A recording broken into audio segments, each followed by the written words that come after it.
Content warning. Guys Will Be Talking is a podcast centered on media with some pretty dour subject matter. If you're particularly sensitive to any type of content, please check the content warning list linked in the description before continuing.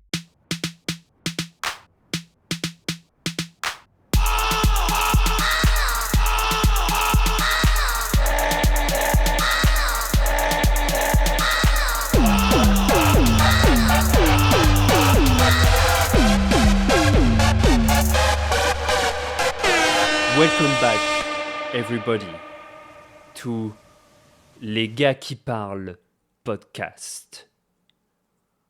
My co-host with me, Jacob. How are you doing today? I'm good.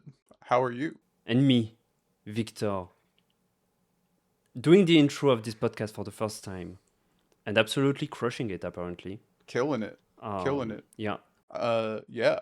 So today we have played basically the first half of Lisa the Painful.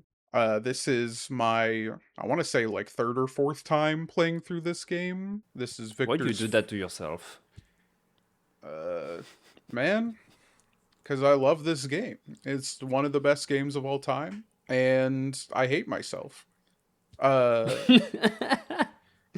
He just like me for real. I mean, I do too, but man, playing through this first half. So is it half of the game? More or less. I mean, I basically knew I wanted to reach a certain moment to kind of be like a good chapter end point.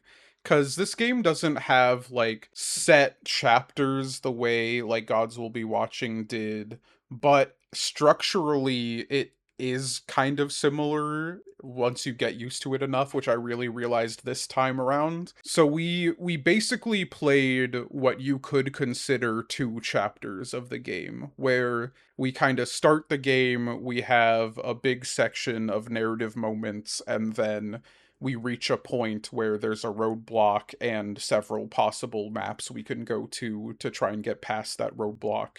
And then we just kind of do it again a second time.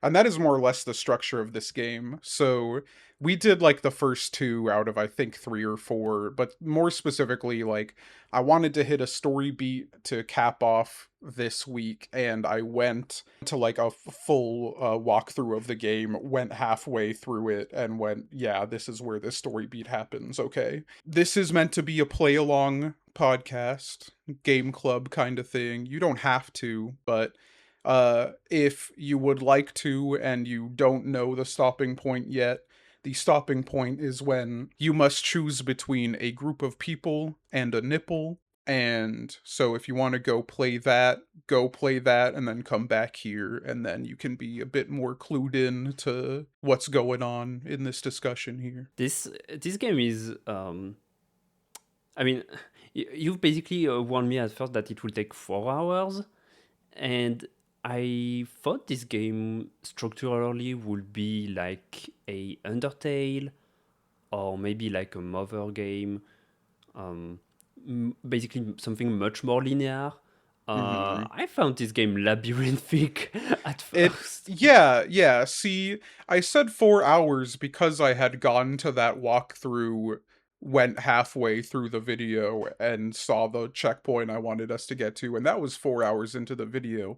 But no, it took me like 6.5 to get to to where we needed to go. And like, Same. Of course, because I've played this game and I know like there's a bunch of stuff you can go back and do.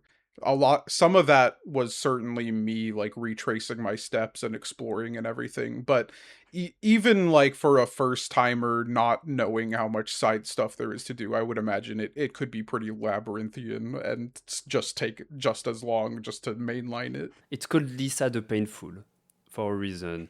Yeah. And yes, I was playing in painful mode. Okay, good. So yeah, when we set out to do this, I basically told Victor like, play painful mode and do not reload saves, which is a lot harder to do in painful mode because you only get one save per save location. So I've never played this game not in painful mode. I was considering playing it not in painful mode just to have that perspective, but I booted up the game and like Terry gave me that option, and I couldn't say no. I I couldn't I say no don't. to painful mode. I mean, I don't think. Yeah, I don't think the game design of this game would make sense if it wasn't on painful mode. Yeah, I think Uh, I feel like it's more like if I wanted to do a playthrough where I did everything, like got every companion possible, got every like side thing possible, you would probably just have to do that on normal mode. I mean, I'm sure it could be done on painful mode, but just for to like save yourself the insanity of trying to do a 100% completion run with such limited saves, I would imagine it would be much more useful to just do it on normal mode. But I've never tried to do the 100% completion thing. I kind of find it like almost antithetical to the game to do it, and so I just haven't bothered. hmm, We'll get more into this. So I don't want to do like a full like beat by beat recap, but I do think we should just kind of lay out how this game kind of presents itself. yeah, And part of that is I think like just something I find very praiseworthy about this game is just how immediately it hits you with the tone that you are gonna be dealing with throughout the game. So this is a very like serious and dark game, but this is also a fucking troll goofy ass game. Uh and you get that immediately just booting up the game. The first thing you see is the image of a girl who has hung herself on the main menu theme. This is technically a sequel. If you have played Lisa the First, which is what they now call the first Lisa game, you would know this girl is Lisa. I would assume you can just kind of assume that it's Lisa if you haven't played it, but so you get this really dark image right when you boot up the game, and then you click new game, and you get a game by Dingaling, and this goofy ass song starts playing, and it's like, okay, that was kind of a huge tonal whiplash.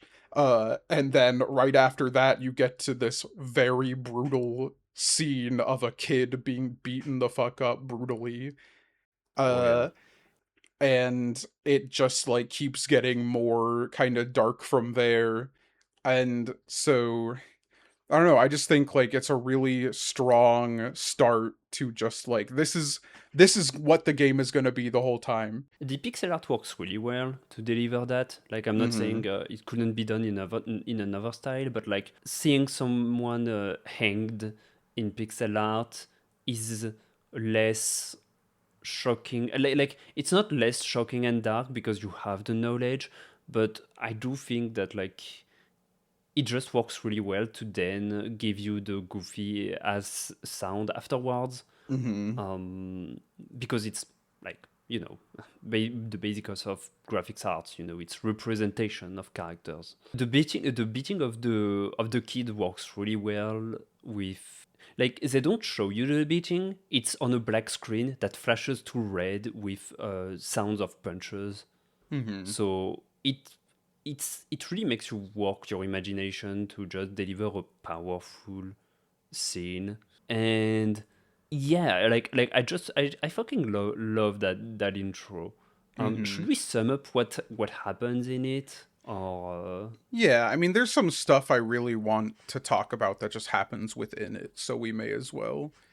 yeah. So essentially um the game starts with Brad, our main character, as a kid having gotten beaten up by this group of bullies, and we can see that there is like a group of slightly younger kids who he was protecting in doing so. So the bullies leave, the kids like apologize to Brad basically, and Brad just all you can really do is walk left, to which point you get a dead end, or walk right to go home. And I feel like the walking home scene is just so effective in just the way you're just walking to the right. This is a side scrolling kind of game, so you know, you walk right until you can't anymore, but as you're walking right, you're passing by, like, you get to this house and you think, I've played a video game before, I know this is my house, and you press A on the door and it's locked, and you go, okay, I guess this house isn't mine, so you move on.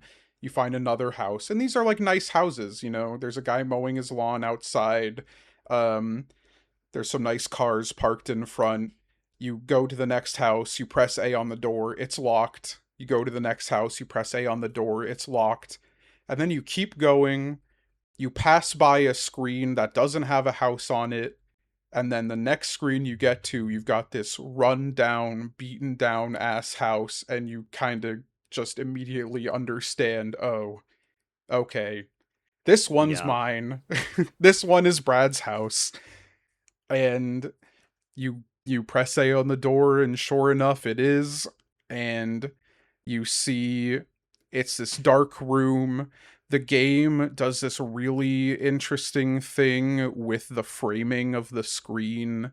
So by default the game is in like a 4:3 ratio, but depending on like the kind of room you're in, the screen will just completely shrink to the size of the room they want to present, which I feel is like really effective for setting the tone of that place, especially here when you've gone from being entirely 4:3 outside in the neighborhood and now you're inside this house and your screen has shrunk to just like the living room of this house, and it's like this small rectangular frame, and you can feel just how cramped Brad feels in this house, and the distance between you and your father feels so much more claustrophobic as he is sitting there watching the TV, and you don't have to move yet. When you enter the house, he watches the TV, and the second you take like a couple steps, the TV turns off, and his father just starts immediately abusing him and like sends him to his room. Yeah, this just yeah. This is was my first time going through it, and this is so fucking efficient. Like you, as you said, you feel this room is tiny, like just because it takes a tiny place on your screen, but you see everything you need to see. You see the TV, you see the shitty ass fridge, you see the Mhm. beer on the side of the dad, you see the dad like just sitting in the middle with his with sunglasses inside and his shirt open, and you enter and you see these things and nothing happens, and it's when you move, when you move, the light turns on, the TV turns off, and he Mhm. looks at you, and that's so fucking scary. Mhm. Like And it's so effective both as someone who has never played Lisa the First before, but also like as a sequel, because you know, the first time I played this game I hadn't played Lisa the First. And it does just immediately send you the message of, oh, this is an abusive father. Um mhm. but of course if you played Lisa the First, Brad is not in that game, but you recognize the dad. You recognize Lisa's dad. So you play this game and you get to this point and you go, oh, Brad is Lisa's brother. That's gonna have some kind of gnarly implications on what is going on with this kid. Yeah. And I mean, I don't think we have to talk that much about Lisa the First because it really is kind of a vibes game. Like there's not nearly the level of direct narrative there is in this game. It is kind of a, like, initially it was more of just a, hey, I'm gonna do my own version of Yume Nikki, and Yume Nikki is just kind of a, you play as a girl exploring these weird dream worlds that have some deeper meaning to them, and that's like exactly what Lisa the First is as well. Um Interesting. but yeah, it's it's just like striking to me how well this was thought through. Like you said, it's just efficient. Mhm. And then what happens is that so you go back, you go up to your you go up to your room, your very shitty room. He turns the light back off and turns the TV back on, and there is no light above upstairs. So you need to find your room. I mean, you need to find. You can see, but like your room is in the dark, and you can immediately go to sleep. If you explore in another room, you can find a baby, which I Mm-hmm. assume is Lisa, Yeah. and you immediately go to sleep crying. No, you don't go to sleep. You just crawl up on the ground crying, and you get the title drop of Lisa. Mm-hmm. And you can hear Lisa start crying, and then like in the midst of her crying and Brad crying, it cuts to Brad as an adult hearing a baby crying again. Hmm. So he's in like this almost Dragon Ball Z desert wasteland kind of area, and he walks up and he finds the baby and picks it up and just kind of starts walking home. And we once he gets back to his house, we see like all of his friends that he was protecting as a kid. They've all grown up. They're all kind of living together, or at least, in commune with each other. And Hmm. we get a kind of subtle world building moment where they're like, how the fuck do you have a baby? Yeah. Like, not just because he's a guy who randomly found a baby and obviously did not give birth to this baby, but there's something weird about there being a baby at all. Um, and we don't quite know yet, but then they ask, like, well, is it a boy or a girl? And Brad checks and it's a girl, and then everyone just looks so sad Yeah. because what we realize is that some apocalyptic event has happened in this world and there are no more women. And so not only is the existence of a baby weird, but the fact that this baby is a girl has very troubling implications for the life of this child because she is now the only woman in the world. Yeah, and it's very Mad Max. I would Yeah. say Oh, like yeah. this to 100%. me it screamed Mad Max from the get go, and yeah, it's just really powerful. And then you just see them grow up with this baby, kind of as a family. Brad is s- Rick, um, one of the three, is like he thinks we should give the baby to one of the most powerful group, so because they will probably know what to do with it. But Brad wants to keep it.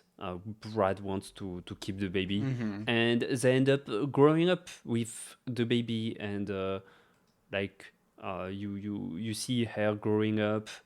You see Brad getting rid of some blue pills, but eventually, as the cinematic goes on, he will stumble upon his dad in the chair again. Like, he basically throws those pills from a cliff, and in this very moving moment, like, you see him just crawl back down, still in pixel art, still in a scrolling mode, jump back down to get the pills back, and then it cuts to him becoming bald, so definitely older and drinking, and he gets mad at Lisa.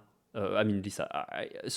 Oh yeah, I thought the girl was named Lisa, and that's why the game was called Lisa. Mm-mm. So no, she's called No. Buddy. At least Uh, they call her that mhm. for now. Yeah. So Buddy goes outside, and Brad realizes and screams at her, and she goes back to her room, curled up, crying. But then afterwards, he kind of carves a mask for her and takes her outside. I think part of the really important part of this montage that we were talking about is that you see throughout him raising her, they have a very um is tumultuous the right word? I don't know. They have a very conflicting relationship. Brad is clearly kind of treating her the way his dad treated him, maybe not to the same extent, but they are not getting along until he throws out the pills.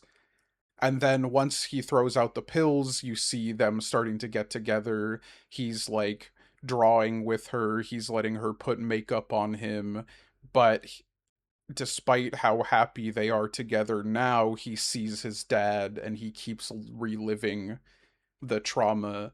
I think part of the intro sequence is that he is experiencing a PTSD moment that we were playing through, and then he takes one of the pills to stop experiencing it, and that's when he Yeah, finds Buddy. Um, and so we it's really effective and, like you said, efficient in this montage how we see basically the entire life that Buddy has lived with Brad and their relationship to each other, and Brad's relationship not only to Buddy but also to PTSD and addiction, and the way he clearly starts abusing drugs to cope with the PTSD. And so while he is clearly a much more enjoyable person to be with and treats the people around him much nicer when he's not on it, he is still fighting those demons inside him whenever he's not on yeah. drugs. And it tells all of that, and it never, like, all of it through the same camera angle. It Mm-hmm. it keeps the same scrolling thing. It keeps the, like, way the characters move, the sound effects of them. Like, there is very little involved animation. There is some custom animation for, say, when Lisa paints on Brad and the other dude's face as they amuse themselves, but like there is never a zoom in, a thing or whatever. And in this way, this intro, like, it kind of reminds me of how the medium that I find is the closest to video games is theater. Theater kid alert. The way the game is committed to never move the camera around, to keep you on the same point of view, staying inside this box of creativity, using the same language the game used up until now, and the game will keep on using afterwards. And that language is side scrolling, characters walking down cliffs by jumping from them a little bit, going down levels by climbing ropes. The way when you know a character is looking at another character is when they turn towards them, either left or right, and you can tell they're being contemplative when they face directly the camera or down, or start Mm-hmm. looking down. And it just it's so, and between that and the small cast of characters and all of this intro being mostly told through movements, very little dialogue, mostly movements and stuff happening, is so, it just, yeah, it just reminds me, to me, like, the medium that is closest to video games is like theater. At the very least, these kinds of video games. I always prefer those kind of cinematics that use the way the game is, rather than cinematics that introduce, that, like, inject um, cinematography inside of the game that didn't use it prior to it. Mm-hmm. That's my boomer gaming moment of the year. That's interesting, because I kind of feel like um I feel like it's kind of dependent on the way it's used. Because generally, I love like added cinematography for stuff, but I do think the way this game does it is just so effective in immersing you in the world. I introduced this game in our Gods Will Be Watching episode as like one of the most ludonarratively harmonious games I've ever played, if not the most. And it achieves that for me in a lot of ways, but I do think one of the ways is just the way, like you said, we never leave the world as it is. You know, when we're in a cutscene, we experience that scene the exact same way we experience the game. It's never You never have that moment where like you I guess you get this a lot more in like older games where you get like the pre-rendered cutscene and it looks beautiful and then it cuts back to the game and it looks like ass. Like you never get anything like that. Everything looks the way it will the entire time, Exactly, yeah. and it feels the way it feels the entire time. So we get this montage and then we kind of cut to just like basically our first real gameplay segment.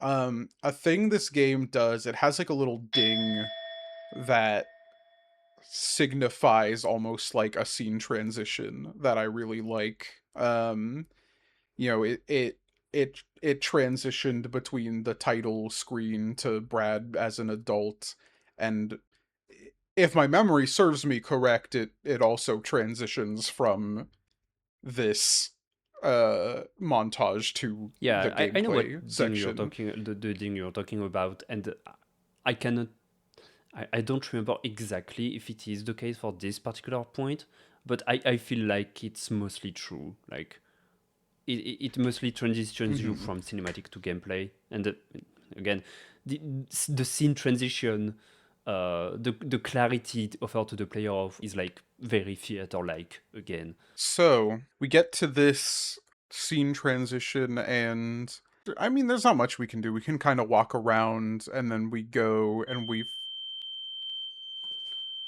uh, there's some very loud beeping happening in my room right Yeah, now. I can hear it. One What the fuck sec. is that? The fire trucks are still here, but the alarm stopped, and The I fire don't trucks know. came. Yeah, I mean, they Okay. have to if the alarm goes off. But, you know, this wouldn't be our first time with some hooligans pulling the fire alarm in this fucking Fuck. building. Man, what the fuck were we even talking about? Um, Oh, that's you are right. teleported to like the who the fuck his name is. Terry Yeah. Hintz. No, Wow, you don't remember the name of Terry Hintz. I don't know. All I remember is a meat bag in a So, shitty jersey. wow. Okay. God damn. Okay, so yeah, so we hear some barking and Brad goes to investigate and you find a guy who is like stuck in a tree scared of this dog. And he asks you for your help, and so you fight the dog. And this dog is your first enemy in the game, and you are introduced to Brad's fighting style, which is something that I find really interesting about this game.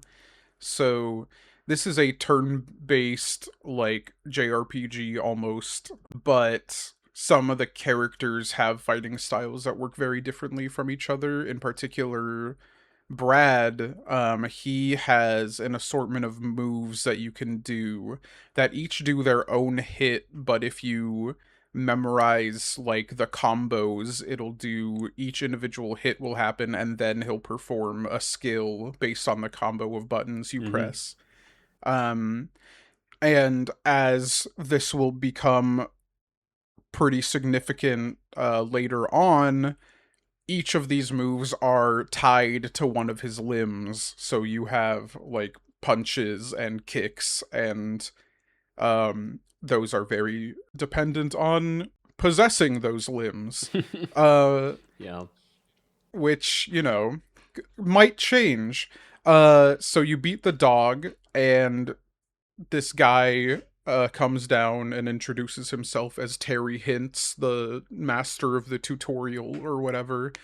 And he, yeah, exactly what he says he is. He is your tutorial companion. He will tell you stuff, but also he has left a bunch of notes around the map that serve as tutorials. And a lot of them are real, and some of them are just like brushing your teeth is good for dental hygiene. Some random bullshit like that. But after you save Terry, you go home, and as you're walking home, you're seeing the corpses of all these men just kind of like laying about, and this is kind of a stressful thing. It's like, oh no, Buddy's been discovered. Like, that must be what's happening here. And so you get home, and I don't remember which of Brad's friends is the one that's all beat up on the floor, but he just straight up tells you, like, Buddy's been discovered, they've taken her. And you can go into the house and see, like, a bunch more corpses there. Of people you don't know, so like the attackers. Yeah, As you, yeah, of the attackers. Which is interesting because it's like it doesn't seem like his friends had a lot of combat training, but you do see in the montage that Brad starts giving Buddy some like karate training, and so it is very likely that the person who killed all these people is Buddy, which is fuck. crazy because she's like a little girl and these people have been killed in some brutal Uh, ways. Indeed, I didn't pick that up. What the fuck? Yeah. Yeah, so you set out to basically just find the people who took Buddy and to save her. And I think like a very important thing that is implied, but we kind of didn't mention it during this intro sequence, is that Brad has essentially made the choice to raise Buddy as his own form of redemption rather than turn her over to people who would actually know the best way to deal with the only girl in the world. He is probably right in his assumption that she would not be treated well, but also it's very clear this is like an ego thing Yep. for him. This is his way of redeeming himself for his failure to protect Lisa, and in a way like make his life worth having lived, or something. So we set out, and it is very much in this like the ending of The Last of Us kind of way, where he's like, all right, time to go on a murder quest to Yeah, save this girl. I'm giving the more I play this game, the less credits I'm willing to give The Last of Us Mm-hmm. for its scenario. Yeah, I don't know. Yeah, I mean this game came out after The Last of Us, but it is like also what I had said in the Gods Will Be Watching episode about this game is that these games came out in a time where choice was like a big like selling point for games, and most of the time these choices were extremely hollow, and this game gives you choices that actually fucking matter. But also, much in the same way, this game is coming out at the dawn of the dad game era, and it is doing it far more interestingly and conceptually than any other dad game Yeah, has. more than Disco Elysium, because that's this period too. I mean, I don't fucking know. Yeah, you haven't played this game. Is Disco Elysium a dad game? Kind of, but more importantly, Is Kim Kitsuragi your son? very much not. But it's very much graphy. So what's interesting about Disco Elysium also is that since your character is amnesiac, he imagines things about himself, like say his own age and stuff, Mm-hmm. that do not necessarily reflect reality, but also the drugs mechanic. Being drugged and being an addict as a mechanic is also very. The two games very much have that in common. Okay. And so yeah, you go on this quest to find Lisa. Uh, my fucking god, to find Buddy. It very much downs on you how horrible the situation is, because you see a bunch of Mad Max looking dude all around, being murdered to shit. Probably meaning that to me, I read that as in they were killing each other over getting the one girl. Maybe I was Mm-hmm. wrong since I don't know what actually happened. I've read that as that, and later on, you find this area with this big rock, and written on it in red, "Let's find her," with a big heart in red, which is just gives you the creeps. I mean, my interpretation is that the people at the house were killed by Buddy, but I do think the corpses you find as you go on your journey is the aftermath of these warring factions who are all fighting over her. Because you do encounter multiple different, like, groups of bandits or Yeah. whatever that are all, some of them are specifically after Lisa, but some of them have a vendetta against you for whatever reason. Mm-hmm. Um, and as we kind of finish this tutorial section, you know, chasing after Buddy, fighting a bunch of the guys that probably work for the group that took her, we come to this impasse where you get knocked out and you see the guys who were bullying Brad at the beginning of the game. Now they're all grown up and they're surrounding you, and one of them, because this is a fucking troll game, is riding like a little reindeer Yeah. that walks really funny. Uh, and they basically are like, it's good to see you again, Brad, but I hate you and you need to be punished. So give me all your shit or give me Terry's life.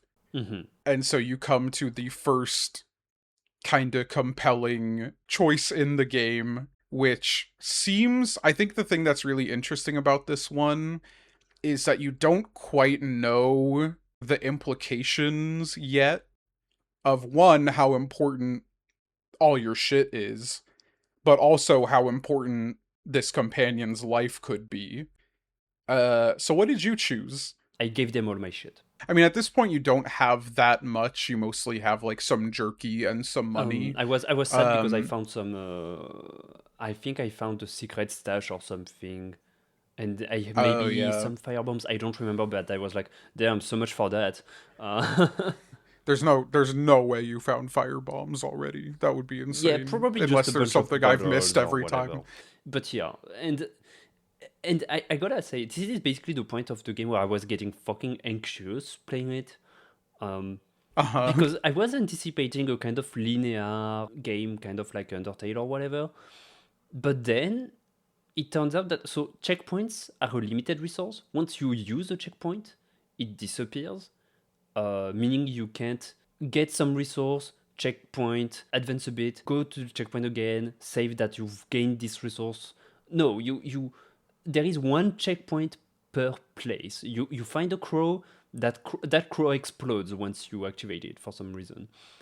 Um, Yeah, this is a feature of the pain mode. yes, and another thing is that well, resources are limited. So like you can't the items you use to heal yourself. They don't regenerate themselves. You find a bottle on the ground, you throw that bottle at an enemy, that bottle is gone.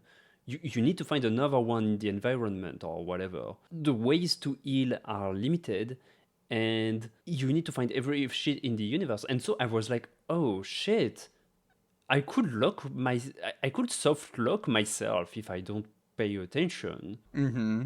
And man, uh, that also there is a way to heal all of the party at once, which is like resting at specific places. Mm-hmm. Um, but if you do that, the game warns you, hey, you may not want to do that all the time because something bad could happen to you. So you are pretty much like fighting for resources all throughout the game, and not only just another thing that's resources. Your party members, you can get new party members aside from the first one, which is Terry. Like you can just hire them at the bar. And when I first heard that, I was like, "Huh, that's weird." But then with this cinematic with the buddies, I realized, oh, your party members are also a resource to manage. Mm-hmm. This game is hell. Yep. I gotta come clean here and be like, yeah, I think I have issues with the way this game is designed. When you do fights, you don't necessarily know. For example, I'm not going to go on a big rant here, but like, for example, when you start a fight, you don't know necessarily which attacks is going to be efficient on an enemy. Like, say, you have some means of stunning an enemy and making them skip their turns. You don't know if this or that enemy is going to be um, to be weak to that. and so you try, but trying means then that you can get strike back if it didn't work, and so you lose life. And as I've said, like life and items to heal and resting are limited resources, and so are party members. Just and not only that, but also there is no linear path. You don't know where to go. You Hmm. just exploring until you find some things that block you. In this case, in the very first part, the thing that blocks you is a sort of you need to make a jump and you don't have a bicycle to make a jump, and the NPC tells you so. It's like, oh, you can't go there, you don't have a bicycle or whatever.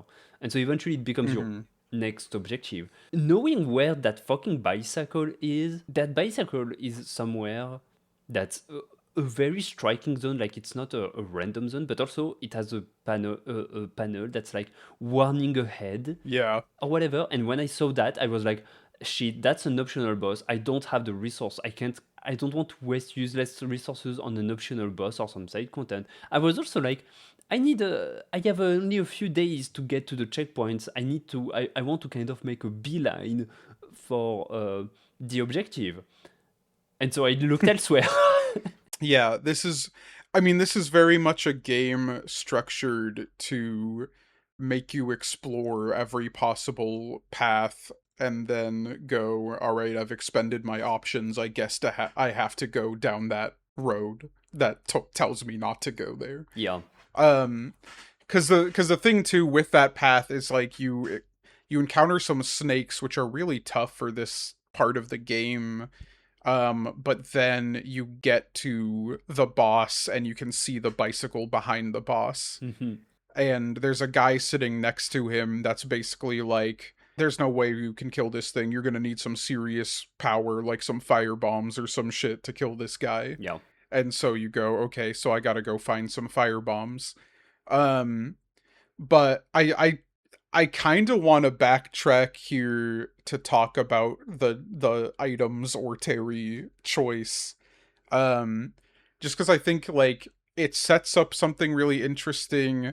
Because I feel like the obvious choice, and I can see like how, like you said, you have issues with the design of the game. You could see this as an issue, where the obvious choice for a first play is Terry. Like, you gotta keep your companion. He's the only companion you have. I've played RPGs before. I know that items come and go, and I often go through entire games without ever using them. So why would I sacrifice my one companion for all this shit? And then you pretty quickly realize when going through this first section of the game, huh, Terry's a kinda useless companion, and those items, I could really use them right now. Yeah. So, my first time playing through the game, I saved Terry, because, like, it's the obvious choice to make. Every subsequent playthrough, Terry's out of here. I'm keeping those items. So I'm not the only one who Uh, sees him as a meat bag. no. I mean, I think, like, and this kind of choice happens at multiple points throughout the game, where sometimes it's not even a choice. Sometimes something just happens to your companion and you really feel it because they were useful to you. Hmm. Like, that, like, I love the way you can connect to the characters, not just because like they have an interesting story or something, but because that was my guy that made the enemies cry. You know, like, that was my guy who healed me. That was my guy who made the enemies bleed, and now I don't have that. Hmm. Or, and I can't deal with not having that. Hmm. Um, and so I just find it to be like part of the Ludo narrative balance for me, is that I feel connected to every single resource at my disposal. But at the same time, this is a brutal world, and I understand that sometimes I can't be too connected because, you know, you can just lose shit like randomly. Sometimes the game can just take it away from you. Sometimes it's scripted, sometimes it just kind of happens. But like having that flexibility is something you need to like make it through. Yeah. So, s- so I guess like at this point, um, so far, would you say you like the game? No, it's Okay. no. Okay, okay, But okay, okay. Um, I don't like playing it. It's a okay, pain. It's a painful experience. Um, sure. like okay, to go back to like the point where I was like really rubbing my forehead, it was again this boss that is protecting this bicycle. Um, Mm-hmm. I did the whole side quest to get the fire bombs from the well gasoline thing. Yeah. So you basically need to kill a bunch of dudes from a faction, and then these guys from the town are like, "Oh, we give you access. If you do that, we give you access to a bunch of oil a bunch of fuel that you can make firebomb from." And so I did that. I did all that. It took time and shit, but I ended up pulling through. I took four fire and I got four fire bombs. I fight that boss. Mm-hmm. First two turns, he one shots two of my party members, and I use all of my Yep. fire bombs. I fight through. I end up, I end up like losing another party member, and then I'm like, ah, fuck, and I retreat. I don't take that game over because I would need to do so much shit since the last time I saved. So I retreat. I rest. Mm-hmm. Yada yada yada. And then, well, I don't have any fire bombs anymore. I used up all of them. So I try and find some bottles here and there, and I end up finding two bottles. So I make two more fire bombs, and then the thing runs dry anyway. So I will only ever have those two fire bombs in that save. And then I do this boss again, Mm-hmm. and this time he doesn't one shot anyone during the whole fight. And so it's like, oh, okay, like I I don't feel like I'm in control of what happens and what doesn't happen in the fights. Like I am not like there is the whole pain and managing out resource and shit. And like I'm a Darkest Dungeon aficionado. Like I enjoy this kind of stuff. Also in XCOM there is this kind of stuff, but here it's like with the fights, with the fighting mechanics and shit. I'm like, oh, like it's and this is also the point where I'm started really seeing my companions are as meat bags because I Mm-hmm. wasn't really feeling anymore like basically the only thing that mattered with my companions was okay, do they have an attack that deals good damage every turn or do they have some control. And and once they like check either of those boxes, I'm like, okay, good.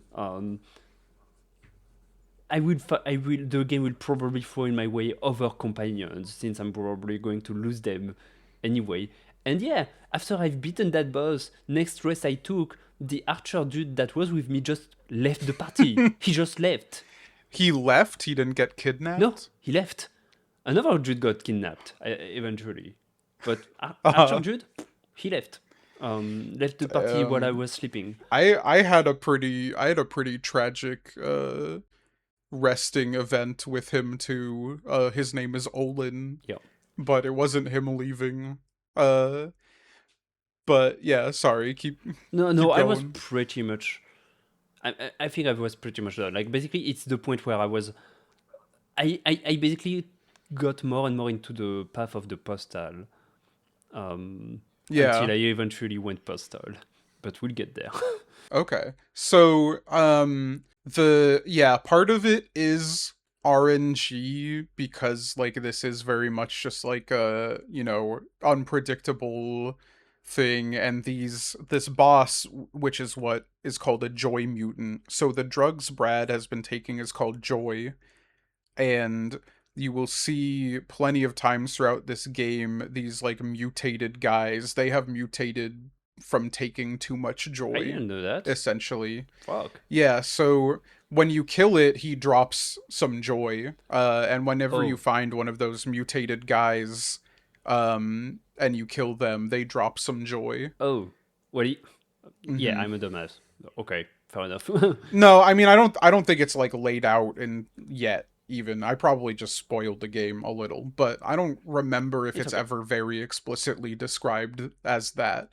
But the the other thing too is like this is an RPG, and like stats can matter. So there's not a lot of fights that are like random encounters, but leading up to this Joy Mutant, there are a bunch of snakes which are random encounters.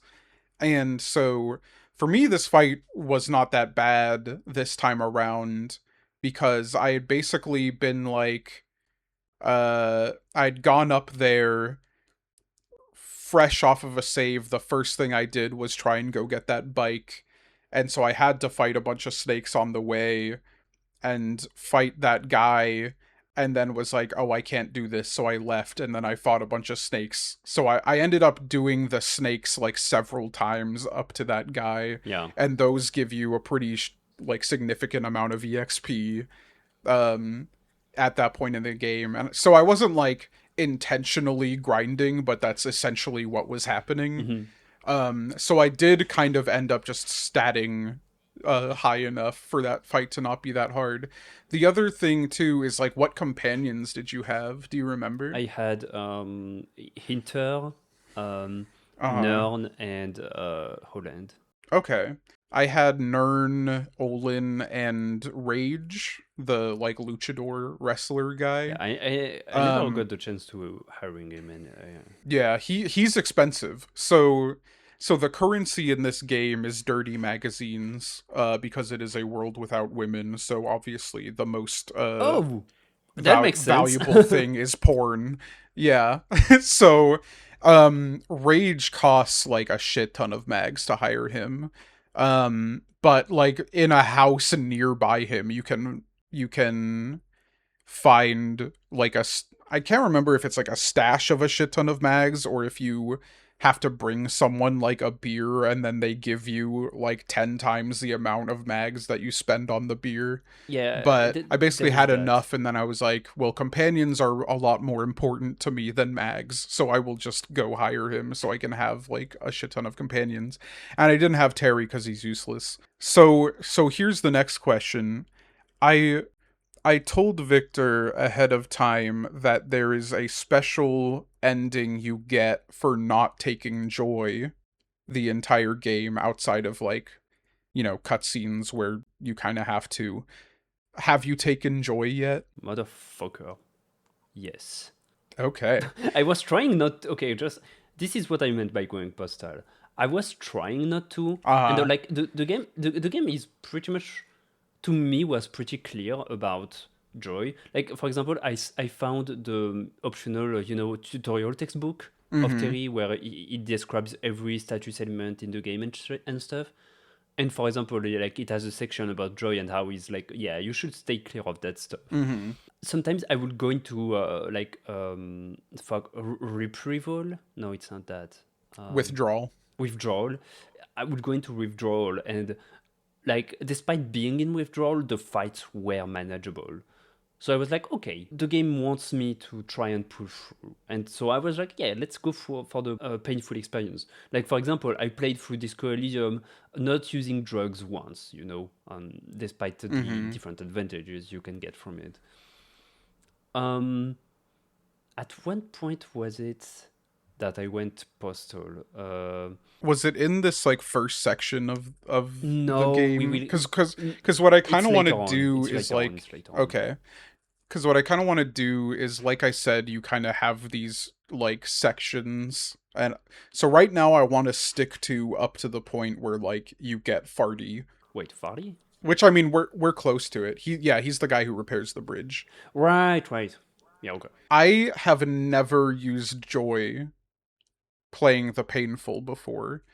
I've used it in Lisa the Joyful, one because there's no special ending for not using joy, but also they had to patch in a message on the wall that says use joy because like the game is designed around it for that. But in the painful, every time I've played through the game, I've done no joy pain mode playthrough But this time I decided to start using Joy like off the bat just because I wanted to get that perspective in there in case you were going through with the joyless.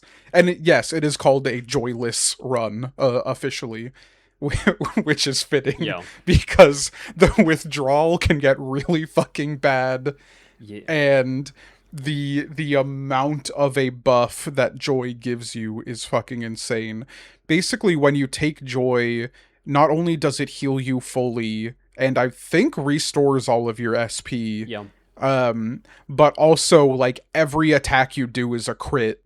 You have better defense, you have better avoidability, you do more damage just in general. It's an insane fucking boost. Yeah.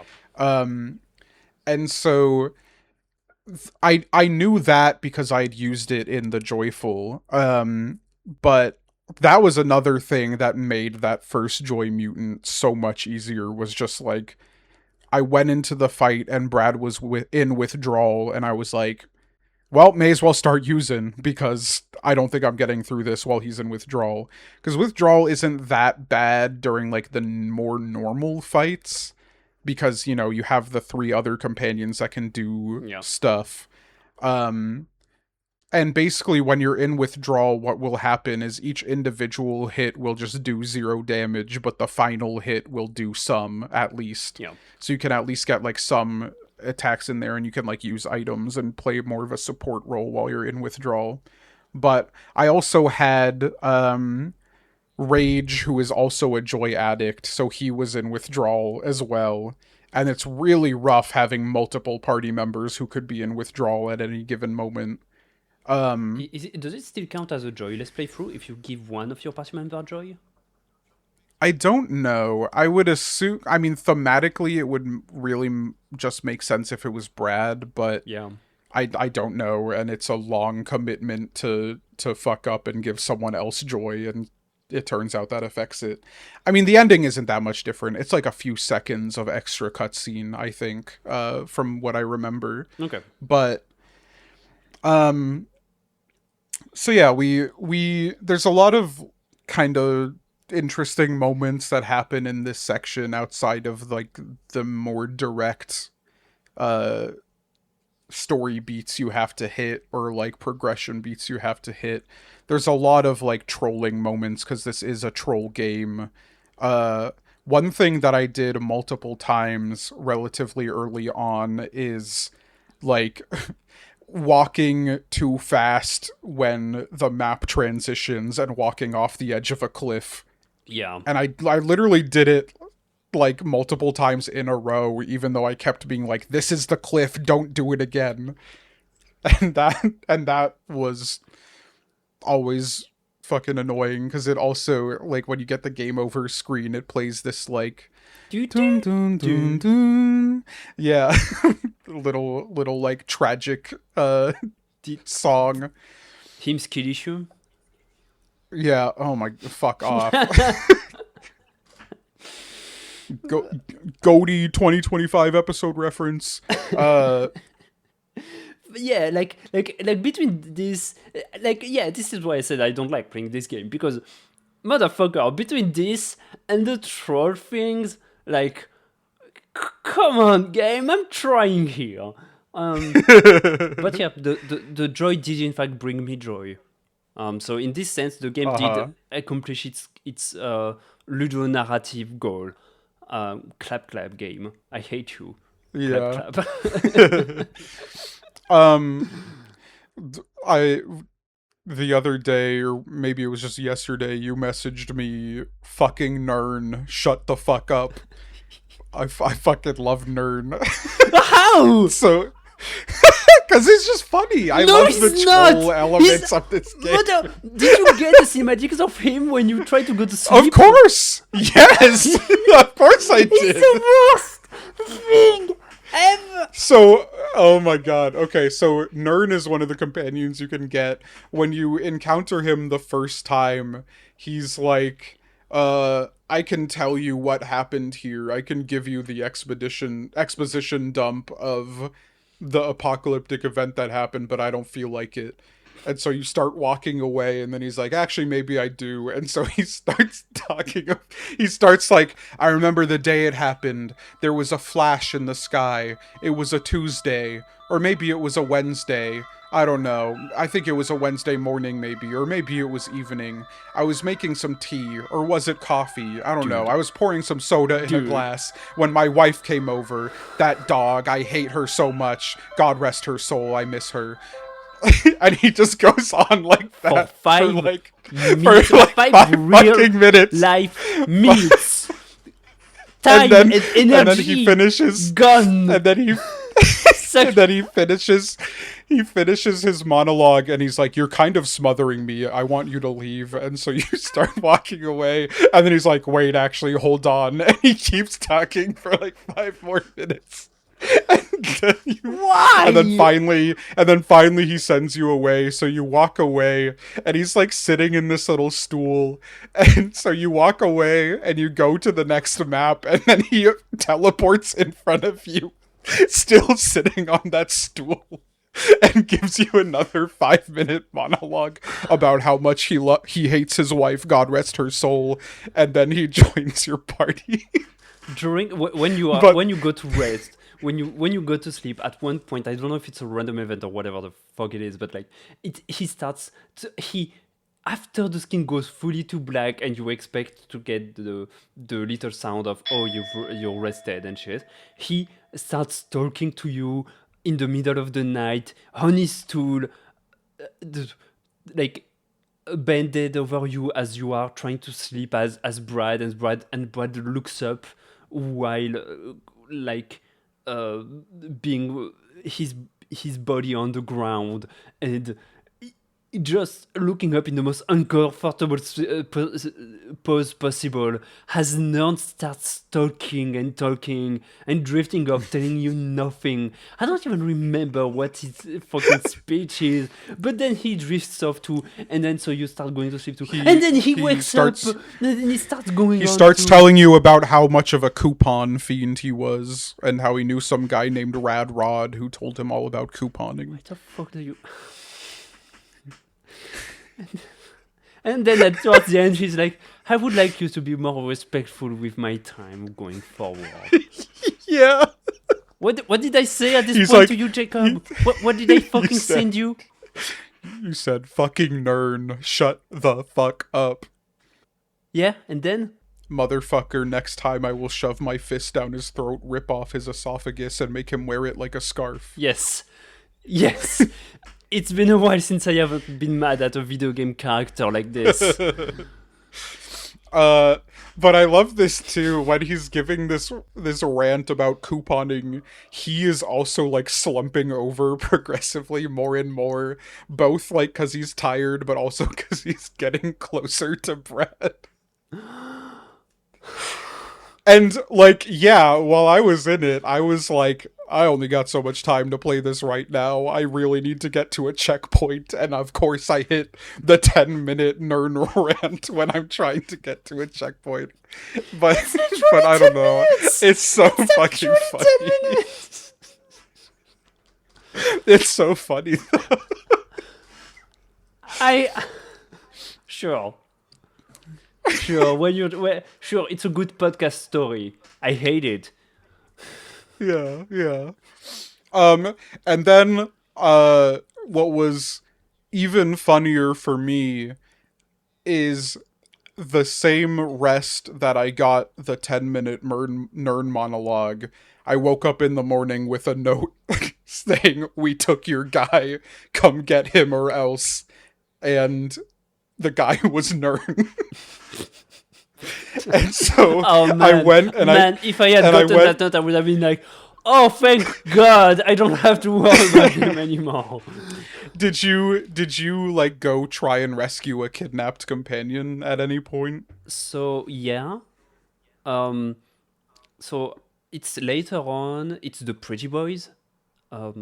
Okay, yeah, those guys. So I think there's like one that can happen in each zone or something like that. I don't know the exact mechanics of it, but for this one, they had kidnapped Nern. I went and found them, and this is one of those, like, they give you two options. They give you two choices, but the text box has three, and you better not fucking pick that third option. Uh, where it was like, all right, uh, give us 100 mags or fuck off, and the third option is neither. You're dead. And so you would think, like, I pick neither, you're dead, and then I fight them and I get my companion back without having to spend the mags. I pick that option, they kill Nern, and then we fight. Oh, fuck. So I was like, no! Nern!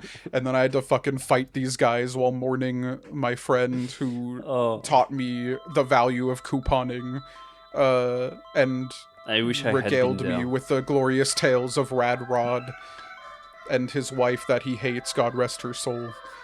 Shut the fuck up.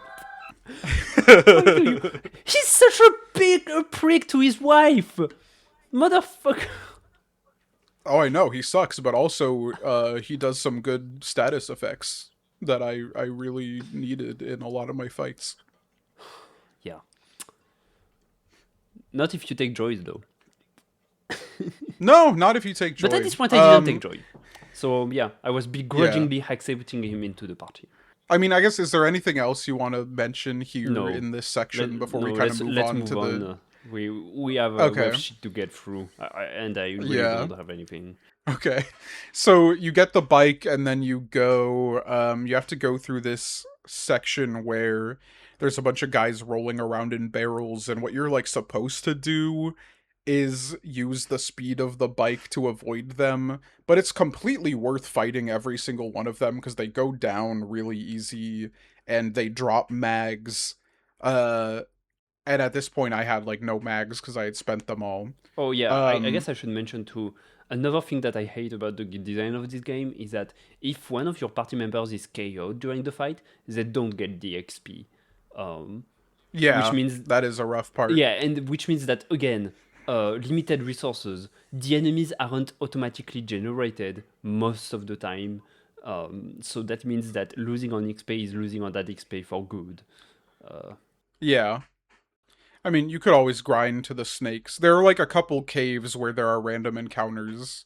Not that, you should have to grind in any game, but there are ways to bypass it. mm, Um but so yeah, there's these guys who are rolling around in these barrels that you have to like go through with a bike, and it's kind of like an obstacle thing. There's a pretty funny moment where one of the guys is not rolling around because he's like yeah, nauseous because he's dizzy from rolling around in the barrels. He's like, I can't fucking do this anymore. And you don't fight him or anything, you just move on. You get to this cave after going through that obstacle course, and inside the cave, like, there's the normal cave door, but then there's like kind of an old like style door that you saw in like the houses in the beginning of the game, and you go through that, and it, like, you just encounter a flashback where it's just like a memory of Brad having, who is like slightly older. He's I'd say like a young adult at this point probably, but pre-apocalypse.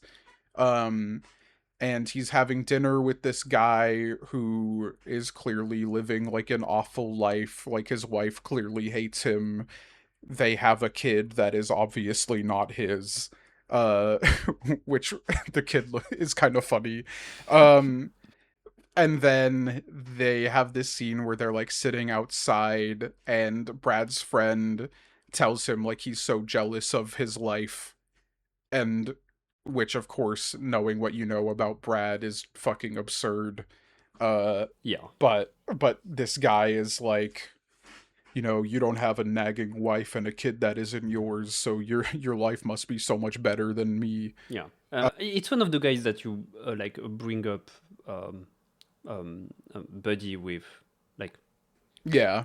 yeah, Like, he says that, and then Lisa flashes on screen and is like, don't forget about me. Uh and then I think after that you just kind of like wake up in the next map. Um yeah. and so you're at some town. There's these guys that demand all of your mags, and for me it was like impossible to beat them. I kept dying to it. And like I said no save scubbing, but like these guys show up 5 seconds after you save, and then there's a cliff right next to them. So every time they beat me, because they kill you, they beat you, but they don't kill you. They just KO all your friends, leave you at no health, take all your shit, or all your mags at least. So I'm every time I was just like, okay, I'm just jumping off of this cliff. This isn't worth it. Uh, and then eventually just gave them the mags because I just could not beat Yeah, them. but like me, I couldn't beat them, and then like they went onward and like killed everyone in the town. Yeah, they do that also. Um, and then you encounter some guy who is like, there's this warehouse and the girl is there. Hmm. And they say some like pretty nasty shit about what everyone is doing to this girl in this warehouse, and they want to get a piece essentially. Yeah. Um, What is reminds me of like when like we talked about all of the guys that are dead on the way to the house, but when you meet the guys that are alive, that are just like, oh, we could find the girl, that are just like in the case of the warehouse, just banging on the warehouse and shit. Like it really reminded me of the quote like, hell is empty, all the demons are out there. Like mhm. it's really rough. Uh, it's Yeah. grim. It's beyond grim. It's very grim. Yeah, and it's like they're the door to this like old hotel where it turns out is what they're actually talking about is locked, and there are these guys who are like trying to get in even though there's like an opening in the wall just above it basically that you go in through. Um but on your way there you run into Sticky, who is like one of the old friends, and you get this cutscene where Brad is demanding he hook him up with Joy. Uh, but Sticky is like telling him no. He's rejecting it. Wait. And What? I didn't get that. oh really? Oh maybe it only happens if you're taking Joy already. Interesting. Okay. Yeah. I wasn't taking joy at this point. Gotcha. Okay. Yeah, I guess there's a little more throughout the game then. Wait, Ricky is the little mustachioed dude? Sticky, No, yes, wait, I no, want to Sticky. say. No, it is the blonde dude, right? No, Sticky is the mustache guy. Okay. That's interesting. Okay, so yeah, so for me then, I demanded some drugs from Sticky. He declines, and then you like go to the next map and realize that was a memory. That wasn't like something that was happening right now. Okay. Cuz basically like you go from there to another map and do a thing, and then you come back to the map that Sticky was in, and it's like a completely different map. So it's like, oh, I guess that was a flashback, because obviously this place looks nothing like it did during that scene. You end up getting to the hotel, and you go in, and you get to the top, and you find the men's hair club. That's like the next big boss you have to fight. Yeah. It's like 3 guys with the same haircut, And so they're the same enemy. and they're the same enemy. Earlier on, you can encounter someone who talks about how like people who have crazy hair are extra flammable. And so for me, it was just like, oh, I throw every fire attack I can at the hair specifically, because you can either target the people or the hair. Oh, I thought it was all one big enemy. I guess I only ever No, it's targeted the air. technically 2 enemies. So if you kill the hair, the guys will stay and fight for a bit, and then after a couple turns they'll realize they're bald and give up. Lol. Uh, That's nice. so they are blocking the room that the girl, quote unquote, is supposed to be in. You get in there, and it's just this guy who has a mustache on the ground, who is literally like, I'm clearly not a girl, I have a mustache. This poor dude's ass. Yeah. And so you recruit him. His name is Farty, and he turns out to be the driver of the van that like hits you earlier in the game that we forgot to mention. Um, and his van is the one that's parked next to the bridge that you need to be repaired in order to progress to the next area. So he basically is like, if you can get me back to my van, I have the tools necessary to fix the bridge. So you recruit him to your party and you go back to where that is. Yeah. And here I had the kind of devastating story moment I've never experienced before with Olin that I was talking about, that I'm assuming is happening because I was taking joy. Is that Olin is an alcoholic, and I don't think like the companions can suffer from like alcoholism withdrawal. I think withdrawal is very specifically a joy related status. Yeah. Um but I rested at a campfire and I had this scene where I was talking to Olin and he tells me about how like he just needs more and more alcohol to cope nowadays, and it's getting like not only expensive but like it's hard to find that much alcohol. And Brad is like, here, take this, it's way better, and he gives him some joy. And Fuck. from that point on, Olin becomes a joy addict and can like Fuck. go through joy withdrawal. So I now had 3 members of my party who were joy addicts, and that was really fucking rough. Ooh. Yeah, so you fix the bridge, you pass it, and then you get hit by a car again.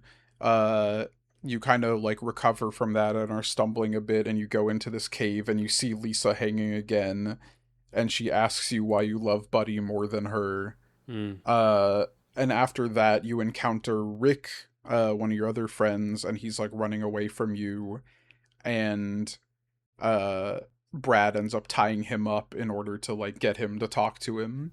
Mm-hmm.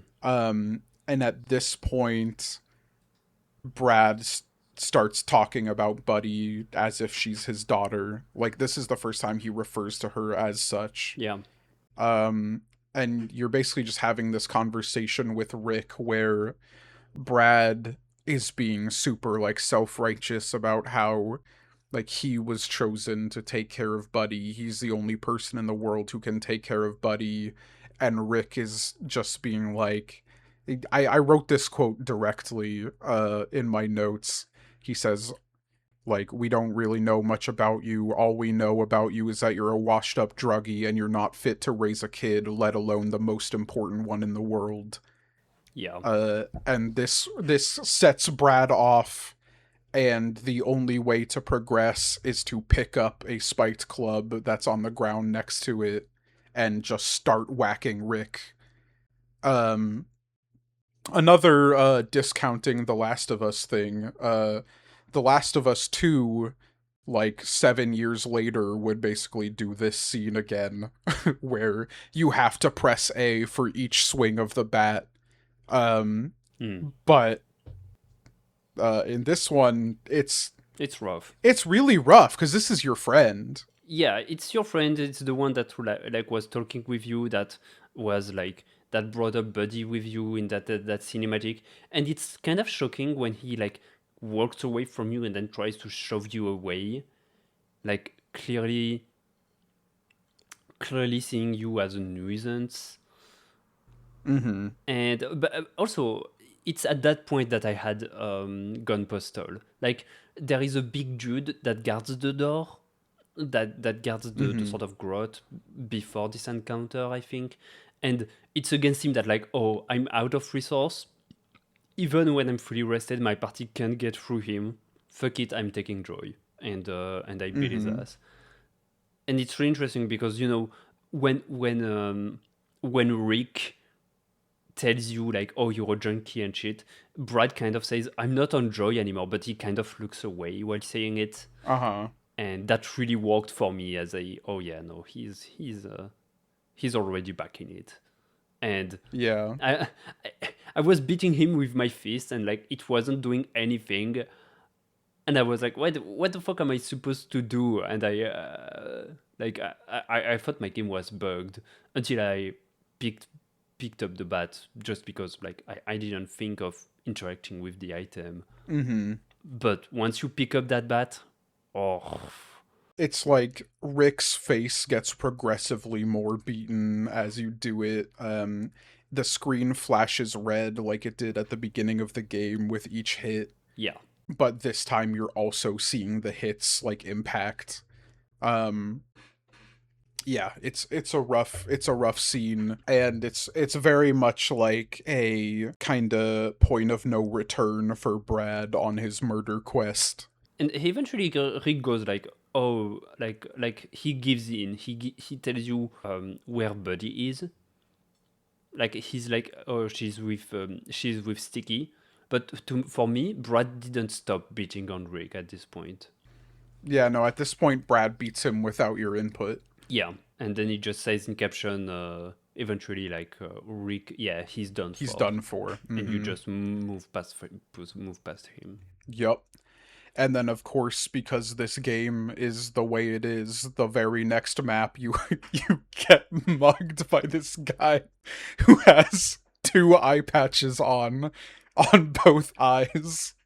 And he's like trying to mug you, but he runs past you and is just swinging his knife around. Uh, I just ignored that. yo, you did. It's so funny. If you choose to fight him, uh he misses every single one of his attacks because he can't fucking see. And then when you kill him, the like final message is I didn't see that coming, and then he fades away. Um That's really good. and which is really interesting that you have this moment sandwiched between two really brutal scenes. Yep. So right, Because just after that, uh-huh. Take it away. um, just before that, in the first part, like we had the. We are treating this less and less like, oh, you are supposed to have played this part, because we're describing everything, but nah, fuck it. Um, Yeah, I mean, the what I don't want to do is like literally just describe what happens, which I don't think is what we're doing, you know. We're like analyzing no, it at least a little. yeah, it's just the fact that we're going bit by bit, but I don't It's mind. just kind of how In this this game case, works. yeah. In this case, so like we're being ambushed by the Smiley gang, the Joker gang. No, Mhm. Joker is kind of cringe. The Joy gang, Yeah. the Joyful. We are engaged by the Joyful. Um, we've met them before in sort of warehouse thing, in a very creepy setting, because some dude tells us like, "Oh, we're playing cards in there." Mhm. But no, they weren't playing cards. Some huge dude that has a big old smile on his face, like from here to here, is waiting for us in the dark, and basically tells us, "Hey, you should take care of yourself," and gives us some joy. And he's surrounded by guys with a mask with a smiley face. Very menacing, but they don't do anything to you. Yeah. What's really cool about that scene too is when you leave and you find the guy who told you that they were playing cards, he has the mask on now. Yeah, it's really creepy.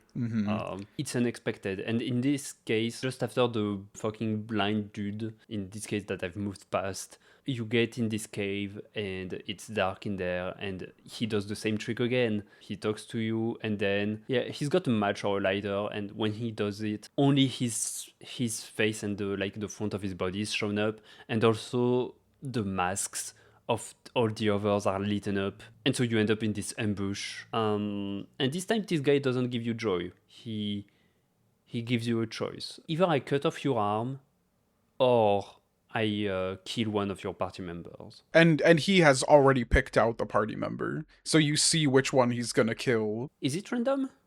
I think it's random because I mean you could have any random assortment of party members Oh at this boy. point. Oh, guess who it was for me? Was it Nern? No. Oh, I wish. Was it Olin? No, it was. Olan had already left the party by Oh, then. okay. I wonder if he leaves your party because you don't give him alcohol. Maybe. That would be I that don't would be know. I can't interesting. remember. So it was Terry? Yep. That poor guy. Damn. Twice in a row. This time he didn't make it. Mm-hmm. I didn't cut off my arm. Yep. So in my very first playthrough of this game, I was like going the righteous path. You know, I always gave away my items if it was an item choice. I always gave away my arm if it was an arm choice. So by the end of the game, I had no arms. Not, Bro, you know, only headbutts. yep, that's basically all you can do. This time it was Olin for me. He was the party member that was gonna get killed. Bro. And Olin at that point was like my carry. He can poison enemies, he can make them bleed, he can just do a shit ton of damage with his bow. And I really like the TP characters. So you can have like a couple different types of characters. Characters who use SP, which is basically just like a normal magic system that you need to like use an item to replenish. Or you can have characters with TP, which is like they'll always start with I think 10 points of TP, and then their normal attacks will add TP, and then you like build up to do bigger, stronger attacks later in the fight. But they always Damn. end up refreshing to 10 TP at the beginning of the next fight. Unless you give them booze. Yeah, or you give them booze and they get a shit ton of TP from it. But so at this point it was like Olin was my only TP character. He was basically my carry when I couldn't be taking Joy because Joy is extremely limited. But Brad is the companion that you will have every time.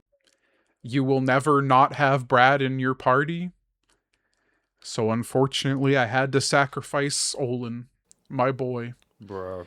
because I need that arm.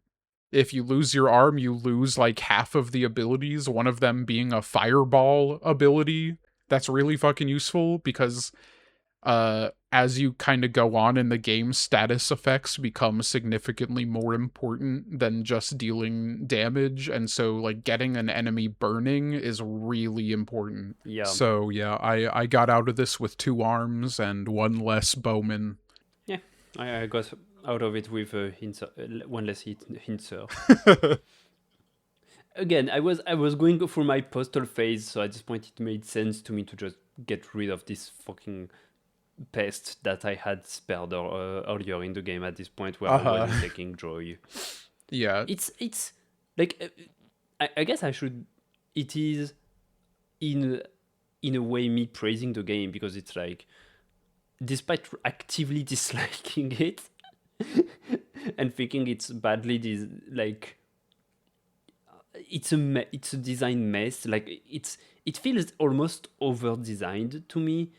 In a purely gameplay wise, nothing about the rest of the game. The narrative, the ludonarrative tale here, just works with my own experience of the game. Like it just does. Yeah. I was getting more and more fed up and cornered resource wise, so I started taking joy. And since when you start taking joy with Brad, then Brad becomes your main DPS in the party, and he's so much resistant, he doesn't really need the other party members to tank hits for him, though it's useful to have them around. Like, yeah, there was no fucking way I was going to take off that arm for this fucking dude that's been hanging around since the beginning of the game. Damn. Rip Terry. You won't be missed. So, okay, so after this, we get this section I have really mixed feelings about. You like get some guy gives you his motorcycle, and in order to get to the next like this section of the game, you have to do this like motorcycle obstacle course. And the obstacle course part of it is so fucking annoying, but I am Yeah. so in love with the track that plays during this section. Yeah, it's a great track. I would have a great. I would be like pumping my fist in the air with this track if it was if it like just let me ride that bike and didn't put fucking rocks on the way. Like Uh-huh. eventually, I was like, damn. I guess I shouldn't just ride the bike freely. I should just go square by square, making sure I don't fuck up. Yeah, that is pretty much how it goes. Yeah. Which is a bummer. The track is called Burning Sunset. One of the things I love so much about this game is that it has a phenomenal soundtrack. Something I love about Lincoln, our friend and composer's music, is he, similarly to Whittly to Diddly, who is the composer for Lisa, they're both very like maximalist composers, which is something I really enjoy. Cause like Burning Sunset, this song is like pretty chill, but it is also just like it's got every fucking note that you could have in like a song like this. I'm not a music guy. I don't know the proper terminology of this, but what I do know is that I love Burning Sunset. I love the music in this game. A few years ago, I made this really shitty video essay that has since been delisted, and Burning Sunset was the intro song of that video essay. Fuck yeah.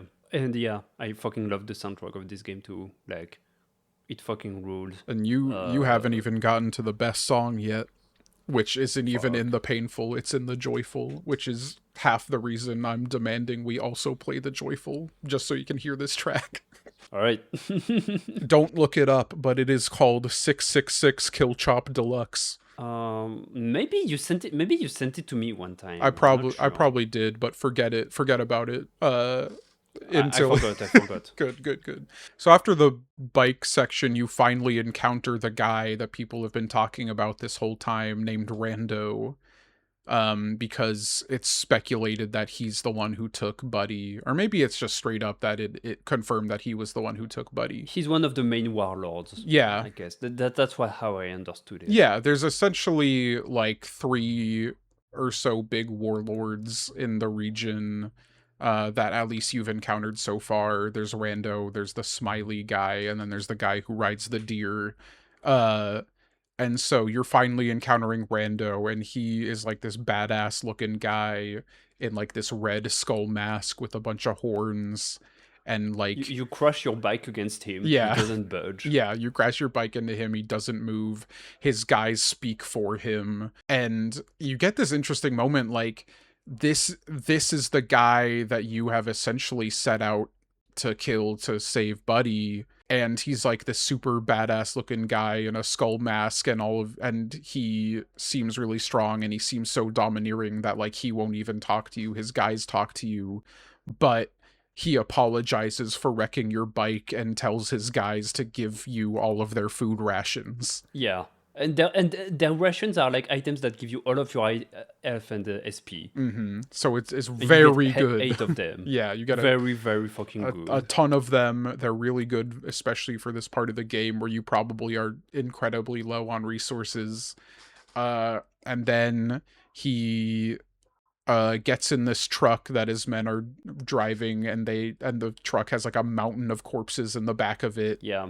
I'm not sure if it's their own men that they're like trying to bury or if it's something else. Or if they're just cleaning up the aftermath of their battle, and so they're like taking the guys they killed to.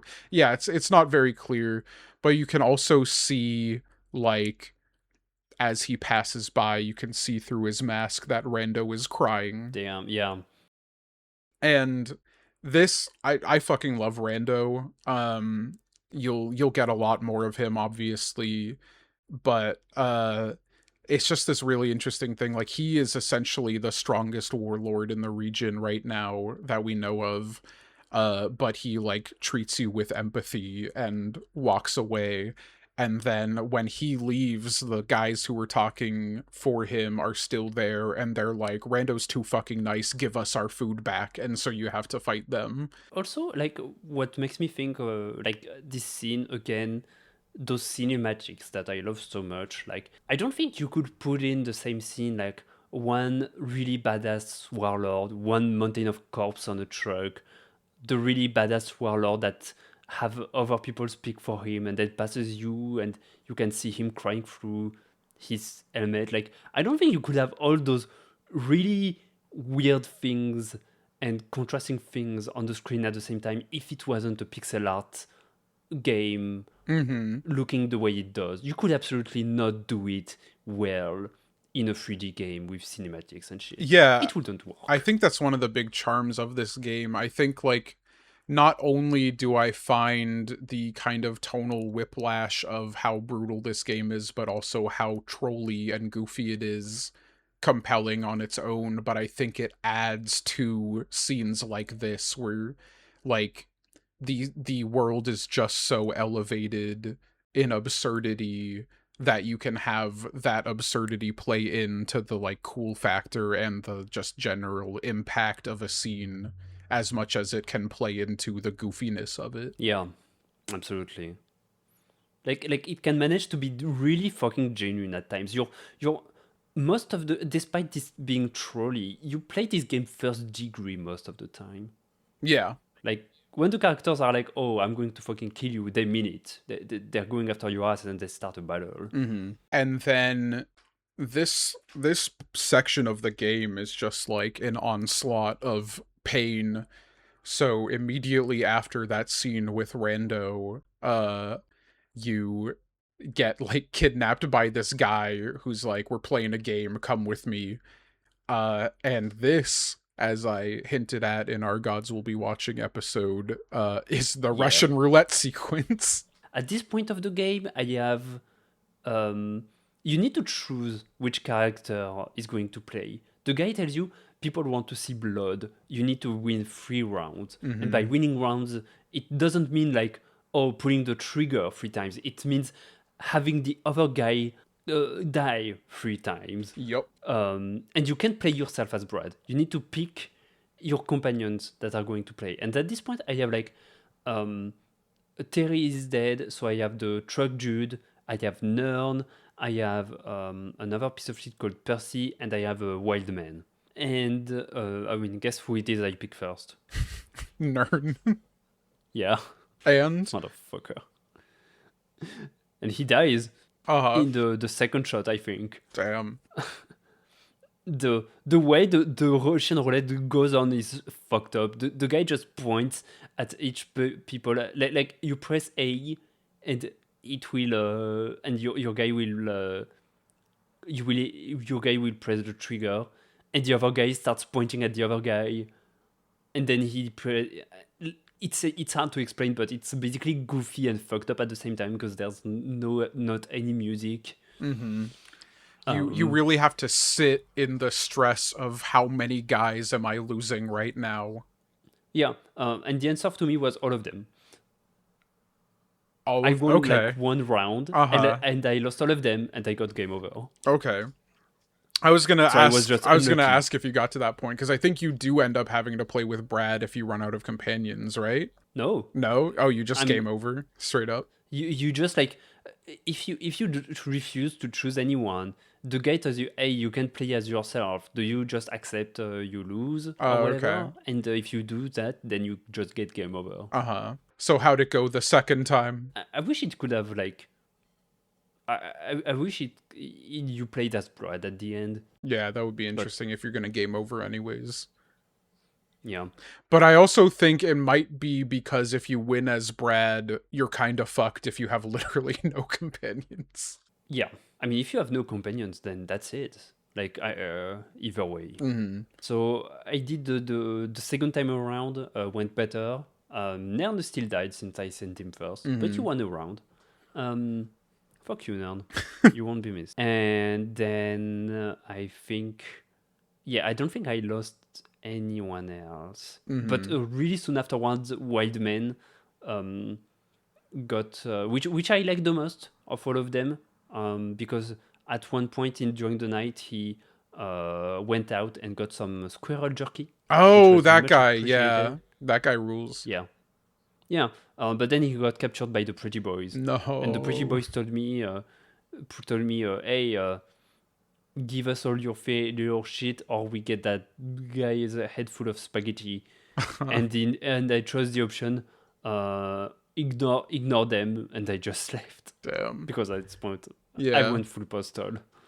Uh-huh. I was like, I know I can fight these guys. I know I can't afford that money. Fuck it. Yeah. I mean, if you ignore them, you can come back with the mags eventually. But yeah, so my first time playing this game, I had like the same experience with the Russian roulette scene where I lost every single one of my guys and had to try again. And then I lost like half, like all, I think all but one of them. Hmm. But since then, something weird has happened every time I've played this game. I don't know if like Dingaling has just smiled upon me for replaying his game, but every time I've played the game since that, I haven't lost a single person Wow. in this sequence. Damn. And it didn't happen this time. Like at least I had to click a few times this time, but when the definitive edition came out a couple years ago, it was also like the game coming out on consoles. And so I had Hmm. gotten it on PS5. And when I played it on PS5, it was like the very first click each time it was the enemy's turn was the shot. And it was really brutal just being like the second he points at the enemy, they fucking die. Oh, damn. Yeah. Yeah, it was brutal. But this time, yeah, again, I lost no guys, which was good because I didn't really have any companions at this point that I would not be upset if I lost them. I had like a pretty significant collection of companions at this point because just like, you know, nature of replaying the game, I remembered who I could go grab and what I had to do. I did miss a guy who you meet him in one of the towns in the first section and he like talks about how he lost his spiked bat. And so if you bring the spiked bat that you beat Rick with back to him, he'll join your party, but I was like kind of pressed Oh. for time and did not do that this time around. Um Mm. and I don't remember like how good he is. I'm assuming he's good, but it's funny that you call Percy a piece of shit because he's pretty good. He has some solid status effects and he can heal people, which Yeah. He. is No. powerful. At this point, yeah. I'm. You're right. Like. I have a. I mean, I had Uh-huh. a good setup when last time I was playing with him, Damn. but later on. Uh-huh. So at this point, you know, you're at another little section, kind of hub area almost, where you have these different pathways you can take. There's some rocks that are covering a couple of the paths. Um, and then to the right is, I think it's just like a blockade, and they're like, nah, you can't pass here. Yeah. For whatever reason, I can't really remember. But It's those guys. yeah, They're heavily armed or whatever. yeah. So it's just like, you know, you would not make it if you tried to fuck with them. But one of the things in this map is at the very top of it, there's a sign next to a rope, and the sign says "very important above." And Yeah. so Sure what does. happened when you investigated this, Victor? Investigated. Yeah, that's a one.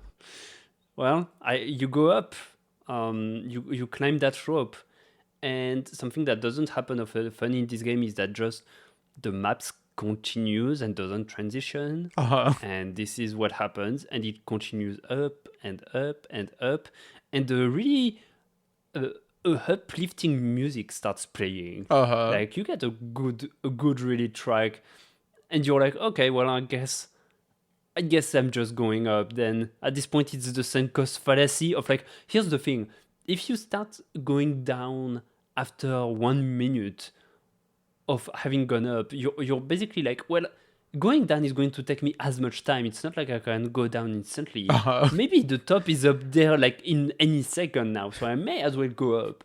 But you're having this So nice, I like, inspirational music playing. You're getting flashbacks to the scene in Metal Gear Solid 3 where Snake Eater starts playing while he's on the ladder, and you're reflecting on the journey that you've had so far. But continue. I haven't played that game, but I assume you're speaking the truth. Uh, And then you continue. At this point, I was just on my Steam Deck, going up and scrolling on my phone on the side, wow. enjoying the music. Oh yeah, no, I'm not. I am as corrupted as the rest of us. My attention span is fucked. That's how it is.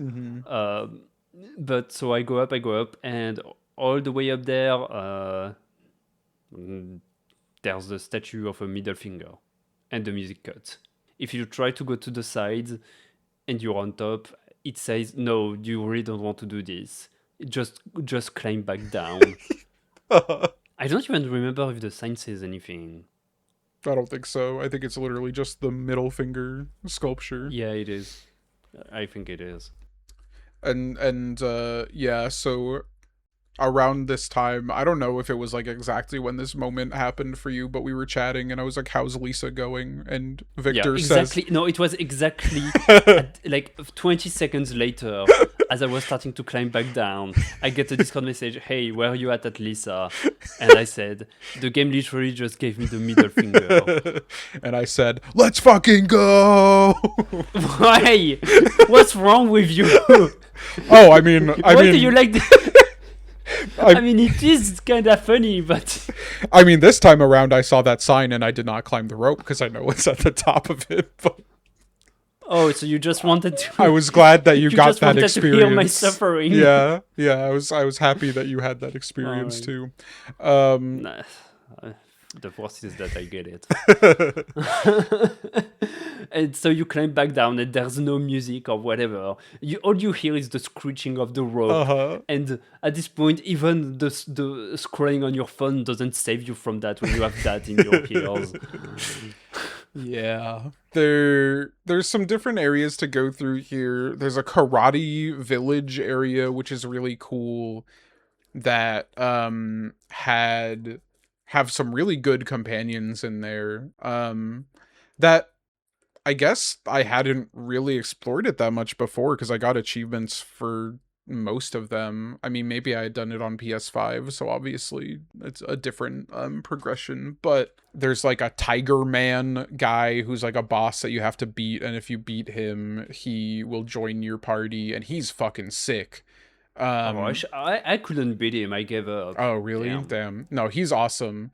There's a guy who looks like Steven Seagal, who has like a katana, and he's pretty cool too. But also there's, I can't remember if he's in the karate village or if he's just kind of around these parts, but there's this like magician guy who is also a TP user, and he's really strong, because he can burn really easily. But you need to get an item for him that costs 200 bags. It costs a lot.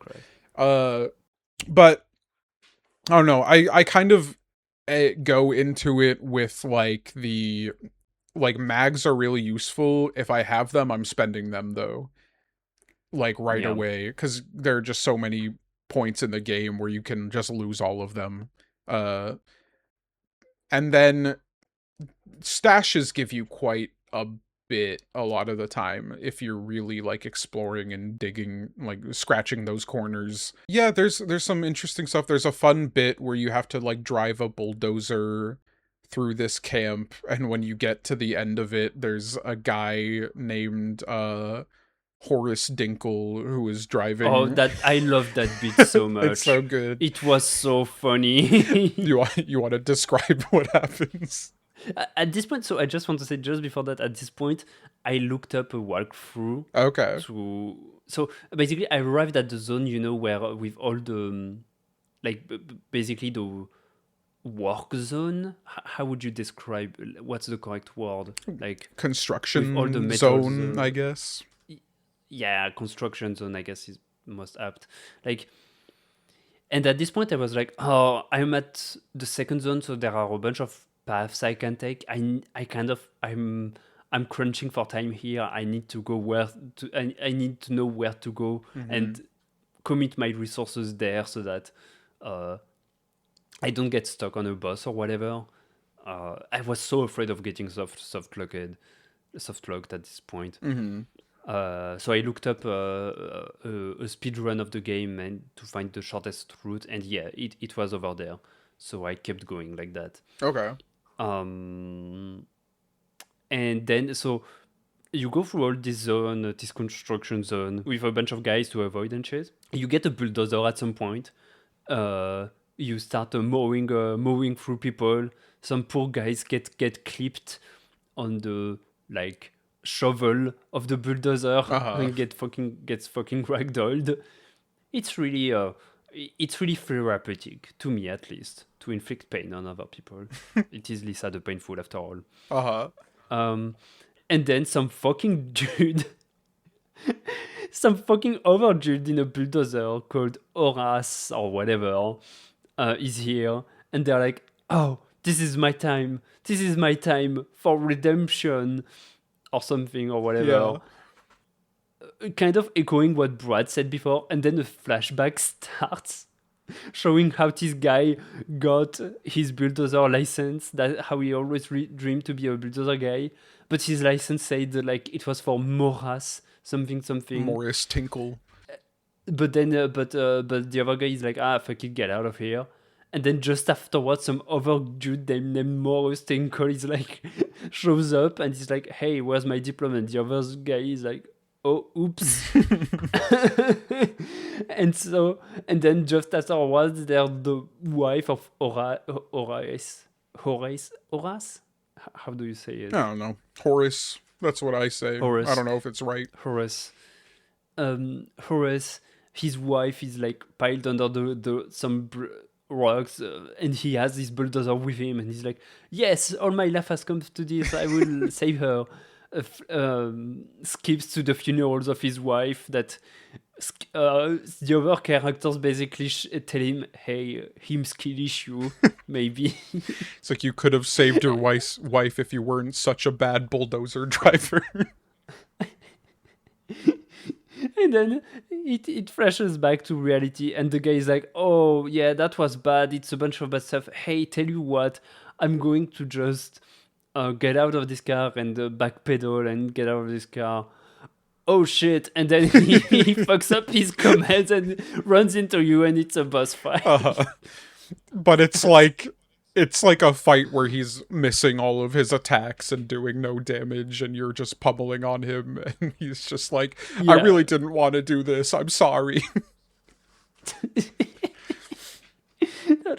That was a really good bit. Mm-hmm. Made me laugh a lot. Yeah, I love that we get, like, he's the only character in the game that we get the same flashback treatment as Brad. And it's just so fucking funny. It is. And then yeah, after this we like continue on.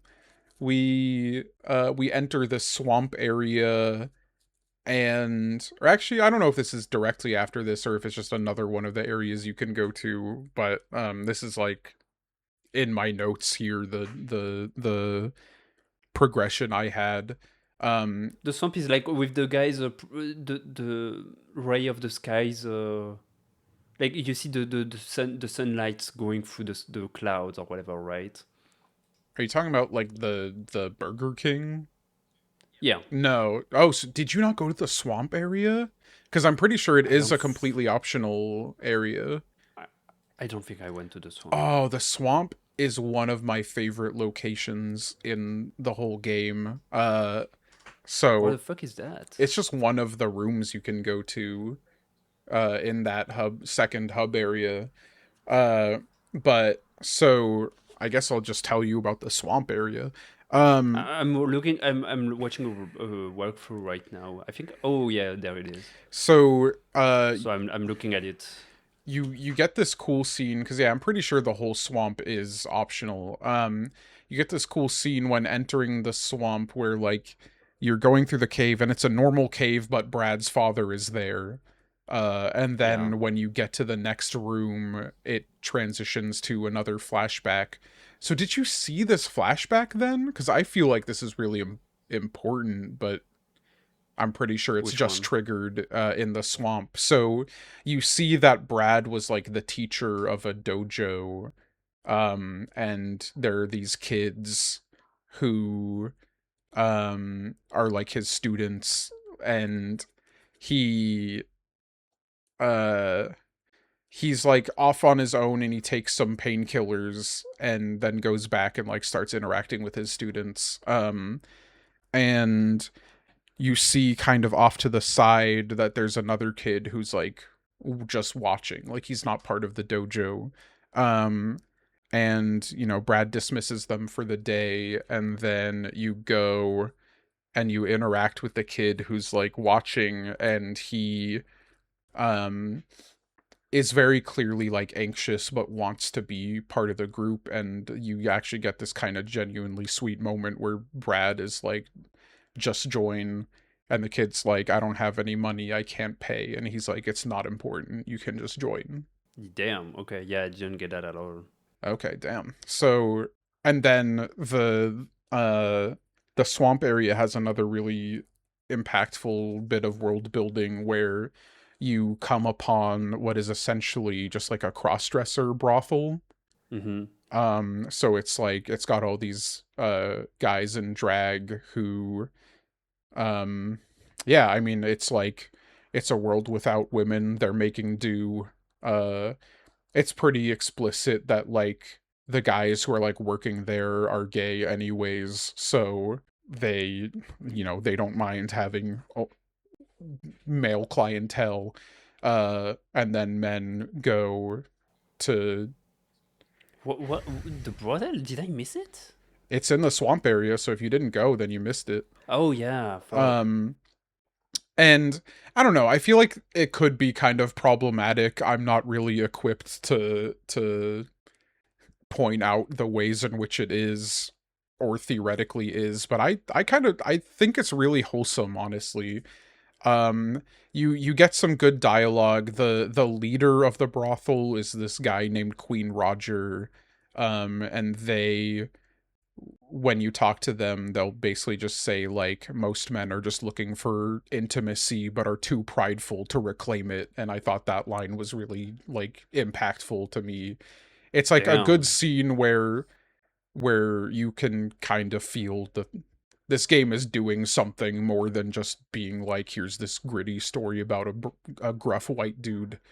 uh and it uses like the world to say something interesting without like I don't know, it's subtle. It's like this subtle thing, like yeah, it would make sense that there would be a lucrative market for either gay or bisexual men to dress in drag and brothel themselves out. Honestly, to me, at this point, the way I interpreted the world was that, like, it was a normal thing that, like, everyone was just fucking dudes anyway because that's all there is. Mm, Like, in the same way that, like, the guys that never had gay sex or whatever, like, would start fucking in prison. right. I That's how I interpreted it, but I'm glad this bit is here in the game too. Yeah, I think it is pretty explicitly not the case normally, because I mean there's like, considering the fact that like dirty magazines are the currency, all the guys talk about how much they miss women, and the second there's a girl in the world they go feral. Yeah. And I guess you could assume that like that might be the case even if they were just fucking each other because that's all they had. But like this isn't really the first time you encounter like people in drag who are like, some, this is all guys are going to be able to get. You already had Farty, who for some for some reason was being passed as a girl. uh earlier in the game. Um, but there's this fun bit in the brothel where you can work there for a bit. And you get uh it's just like you end up in a room, Brad's in makeup and in a little bit of drag, and then like some guys will come in to the room. Some of them will just say something to you, but some of them you will enter like a turn-based combat scenario like in the rest of the game, but instead it's like seduction techniques. Uh and there's this really funny bit earlier on in the game. You encounter this like Power Rangers parody Yeah. where it's just like this silly little Oh, scene. you meet Pink Dude again? No, the Green Ranger comes in and he recognizes that you were there earlier, and he was like, "Don't tell the others," and just leaves. um and then if you like wait around in this room until there are no clients left, you get Queen Roger in your party because you just like gave her brothel a bunch of business, and they're a really good party member too.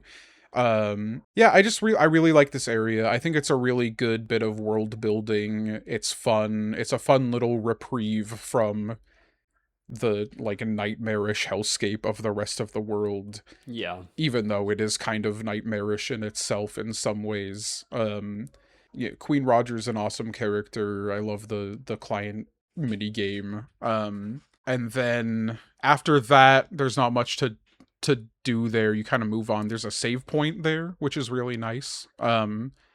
Figuring out where like the save points are that aren't just on in like the main hub areas is always really nice to just know I have a save point there if I need one. Yeah, I cannot imagine how you managed to get through this game the first time, not knowing anything and still being righteous and not taking joy, honestly. I can't believe I managed to do it before either. I think I literally did that like my first two playthroughs. It wasn't even until my third playthrough that I was starting to be like, no, Terry sucks, get rid of him.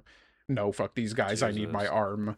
Uh but um I then had a really devastating moment where there's this guy who you will encounter in one of these towns that historically on all my playthroughs has been one of my go-to companions because he is really fucking good at inflicting status effects.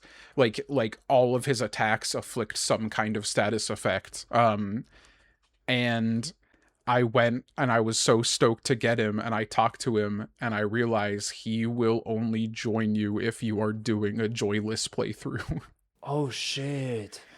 And he was like, "Nope, you're a junkie. I'm not joining you. Get the fuck out of here."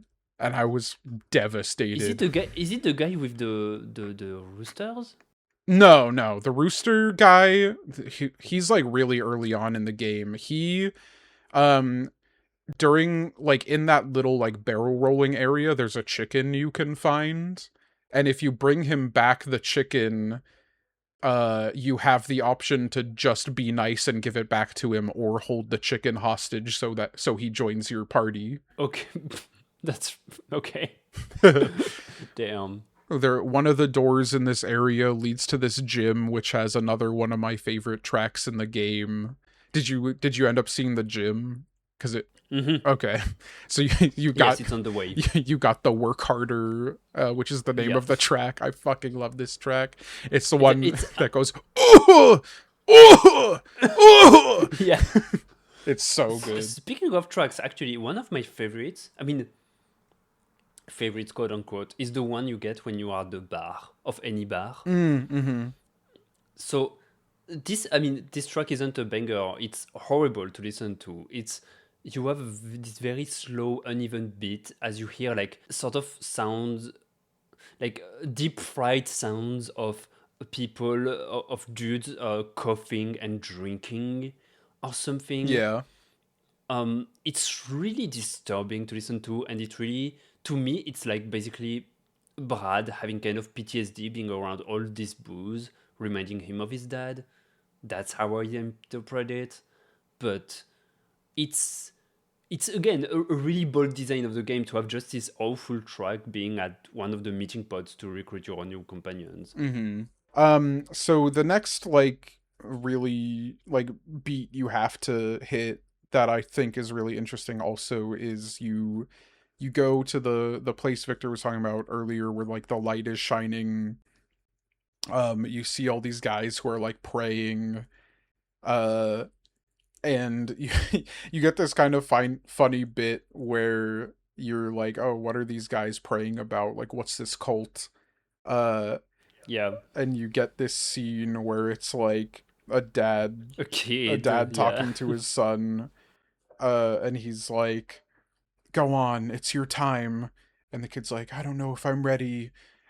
And he goes, and there's like a drive-through order window that he's like, I want a triple cheeseburger and a four pack of nuggets for my dad. And then a fast food bag descends from the sky, and they go and they eat their fast food. Uh, He's not even saying it like it was a prayer. He's really like ordering it and fidgeting and yeah. hesitating and being like, "Oh, I want to wait now for rings." Yeah.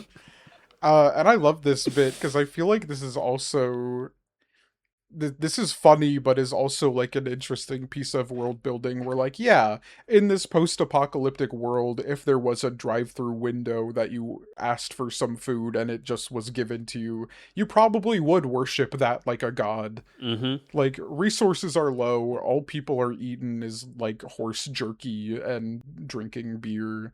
Like getting a triple cheeseburger and some nuggies would probably be pretty sick. Yeah. And holy even. So yeah, you end up having like to climb up to find the restaurant that the food is coming from, and it's called like Wally's or something. And inside there's a guy dressed as a crow, and every time I forget that this is a save crow and I get ready for it to be another fight. Um and he shows up like really soon after a normal save crow that you kind of get halfway up this mountain. And every time I interact with him and I'm like, fuck, no, I don't want to save yet. I want to save that for later to come back here and save. Uh but one thing that's really fucked up in painful mode, which I learned not this time playing the game, but last time I played the game, is if you interact with a save crow, whether you save or not, it explodes. Oh fuck. So I guess, Shit. yeah, pro tip, don't interact with a save crow if you're not ready to spend that save, because you will just straight up lose it. That's But fucked this up. time I interacted with the guy once again, forgetting that it was a save crow, and was like, well, I guess I might as well fucking save because I'm not gonna waste this opportunity. Uh, and then you find Wally, who is like looks like the restaurant's mascot, but he's the one that's like making the food. Yeah. And I don't know if the implication is that this is like cannibalism, because there's just like a bunch of like raw meat laid out around the whole kitchen. And I feel like the implication is that he's like killing people, and that's what is actually in the burgers and the nuggies and whatever.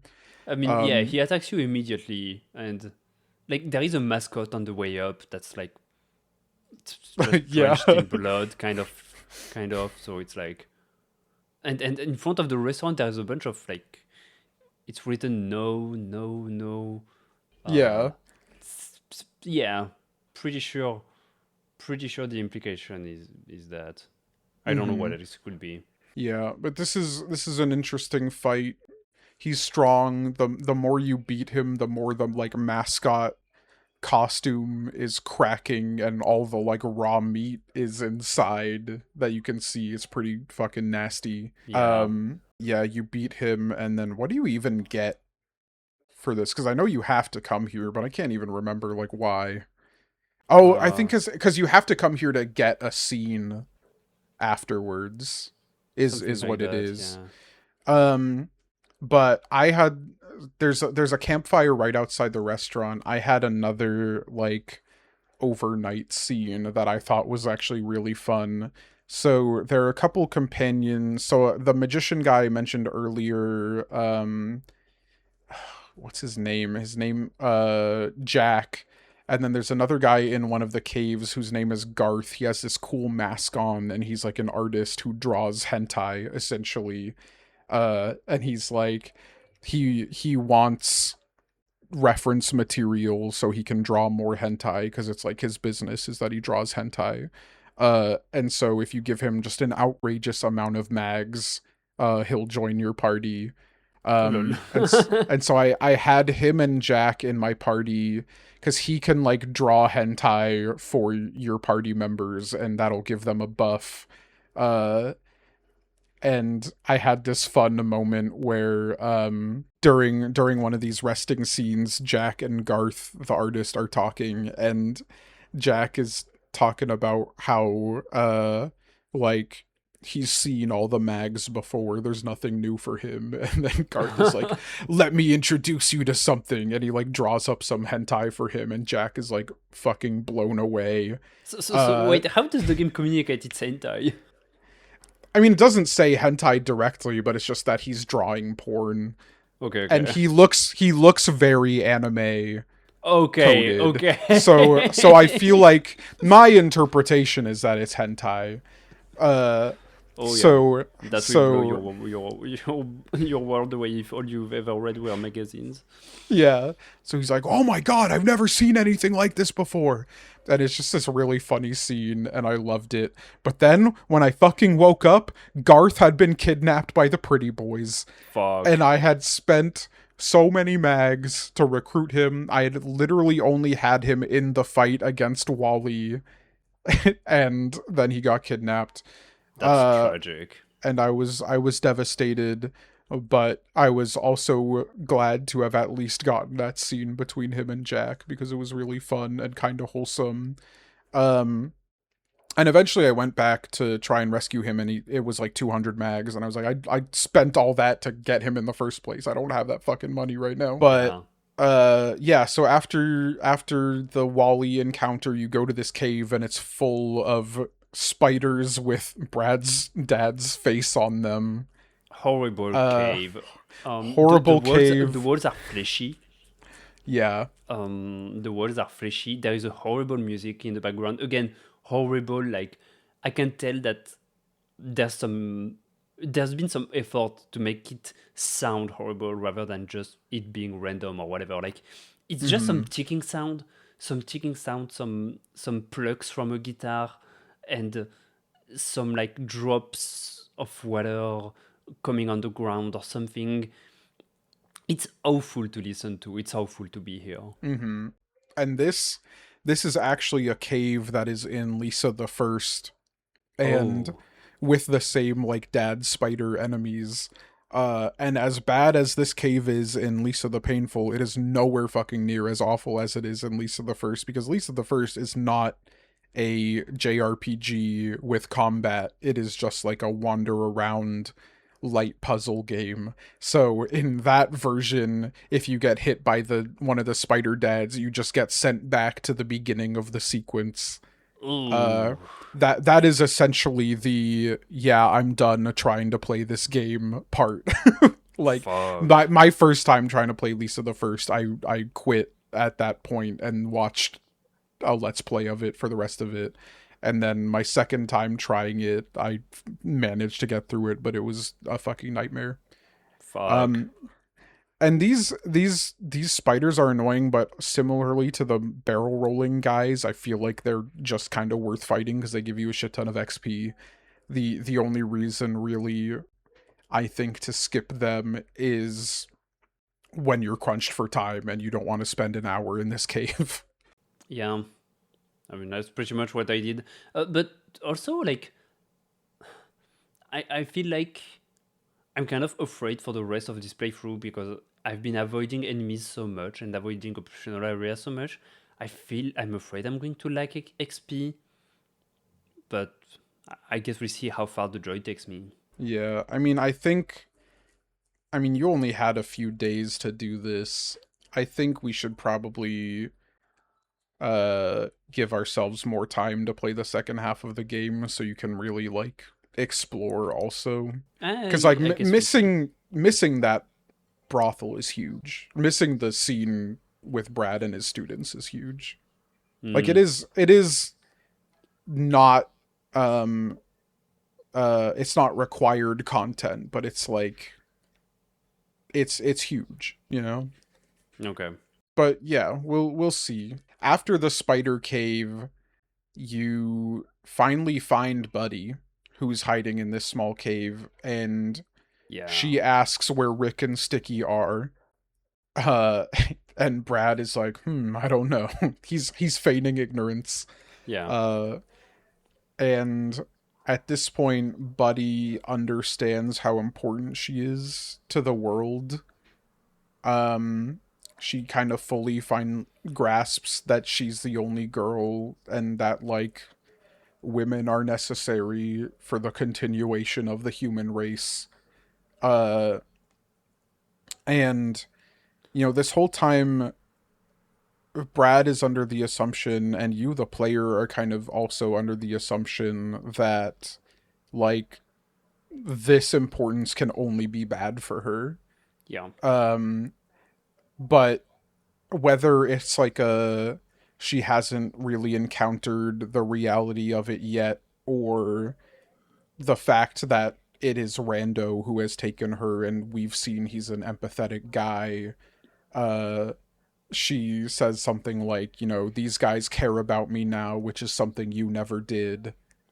Hmm. um And she's much more articulate than I expected her to be. She's much more aware of the yeah. situation.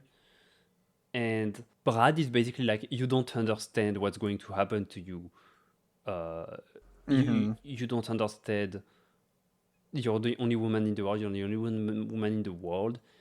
And then she goes, "No, I understand. Uncle Rick showed me. It was Sticky. Uncle Sticky showed me." Yeah. Yeah, and so we don't really know exactly what she means by that, but you can kind of interpret what that means. And Brad certainly interprets that as like Sticky having either assaulted her or just like convinced her to engage in sexual activities with him. And so before she can even explain what she means, Brad like gets really aggressive and like kind of shuts her down.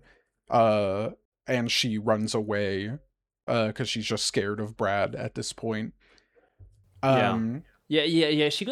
He goes, "What did he who do to you?" And like, she's like confused, and she's like, "He just talked to me." Like, yeah. she's clearly not acting like someone that's was assaulted or whatever. Or like, the way I interpreted it was that he either gave her the talk, Yeah. or before even giving her the talk, he told him about why is it to be important to be a woman in this post-apocalyptic world, before even giving the talk. Mhm. Like, that's probably more what happened, considering her reaction. Yeah, I think so too, but I think like the wording is really specific. It's not Uncle Sticky told me, it's Uncle Sticky showed me. True. Um that kind of makes it a little like worrying about what happens, and then Oh obviously yeah, when she said Brad. that, I went, like, I Yeah. had a, oh god, what did he do? Yeah, and Brad doesn't go, "Oh god, what did he do?" In a like concerned parent way, as much as he immediately is like, "What the fuck did he do?" And like Buddy can't even fucking do anything. Like she says like he just talked to me. Brad doesn't believe that it was just talk, and he like is essentially yelling over her, and she has Yeah, nothing left to do but run away. she doesn't run away. You give her a mask back, and she joins your party. Oh, that's right. Yeah, yeah, yeah. Okay. So yeah, she kind of reluctantly joins you. As you continue on, if you went at the very beginning of the game when Brad is a kid, if you went left instead of right to go home, you see this guy who's like a homeless veteran or something, who's just kind of sitting around You near can the talk to him, playground. right? You can't talk to him at the beginning, no. You just Yeah. kind of see him there. But in this, you have a flashback where he sees the veteran homeless guy on the playground, and uh you have this moment where, like, it is like a flashback, but it's kind of happening in the current world. Yeah, like he's in Uh the cave where Buddy is. yeah, and he asks for change, and you offer him some dirty magazines, and he's like, what the fuck is this? Like, I need Yeah. money. uh and it's really interesting here, like the flashbacks and the PTSD and like the events, the current events are starting to merge with each other. This playthrough, I thought it was really interesting. I don't know if it triggered so that this scene could happen, but I just happened to like start going through withdrawal right before entering the cave where Buddy was. Ooh. So that was a really cool bit of Yeah, especially just after like with Ludo what happens narrative. just after. Yeah. You get imbued by the joyful gang again. Mm-hmm. Um, and they capture Buddy. He asks Buddy like, who is this man to you? And she's like, I don't know anymore. Mm-hmm. And he asks Brad to eat Joy in front of Lisa. He doesn't want to, even if you. I mean, to me, like I was already taking Joy, but like my Brad didn't want to because he didn't want to do it in front of Lisa. Buddy. But then some other masked dude starts beating on Lisa with a metal pipe, Uh-huh. and the big smiley dude asks you to take the Joy, and so you do. He tells you like, it's not her I'm after. Yeah. Like clearly this guy has in it for Brad. Yeah, and we don't know why yet, but he has some like strong vendetta against him. And he gives you like two more Joy, Mm-hmm. and the world gets more and more gray. And then you see briefly like Sticky and others come in, and just after that you flash to a sort of fucking Evangelion ass sea of blood Uh-huh. on a black background, and with some towering beige thing on the beige wall on the right. Uh, Uh-huh. you climb up, you climb up, and you see fucking Sticky's face, I think, Yeah, it on is top of the sticky. wall, um, in a very much dick shape up top. I guess you could see it that way, with the fucking fucked up eyes. Mm-hmm. And you talk to him. He's like, she's getting older. How can you blame me? Besides, she wanted it. Yeah. She's thirsty for knowledge. Someone needs to educate her. Yeah, and you start a sort of boss fight. Yeah, so you fight like the head of the sticky penis, and once you beat it, you kind of come to, and importantly, like right as Brad is passing out before we enter this vision, Rando's army attacks the joyful gang. But there is Like, Sticky among them, I think. yes, yeah.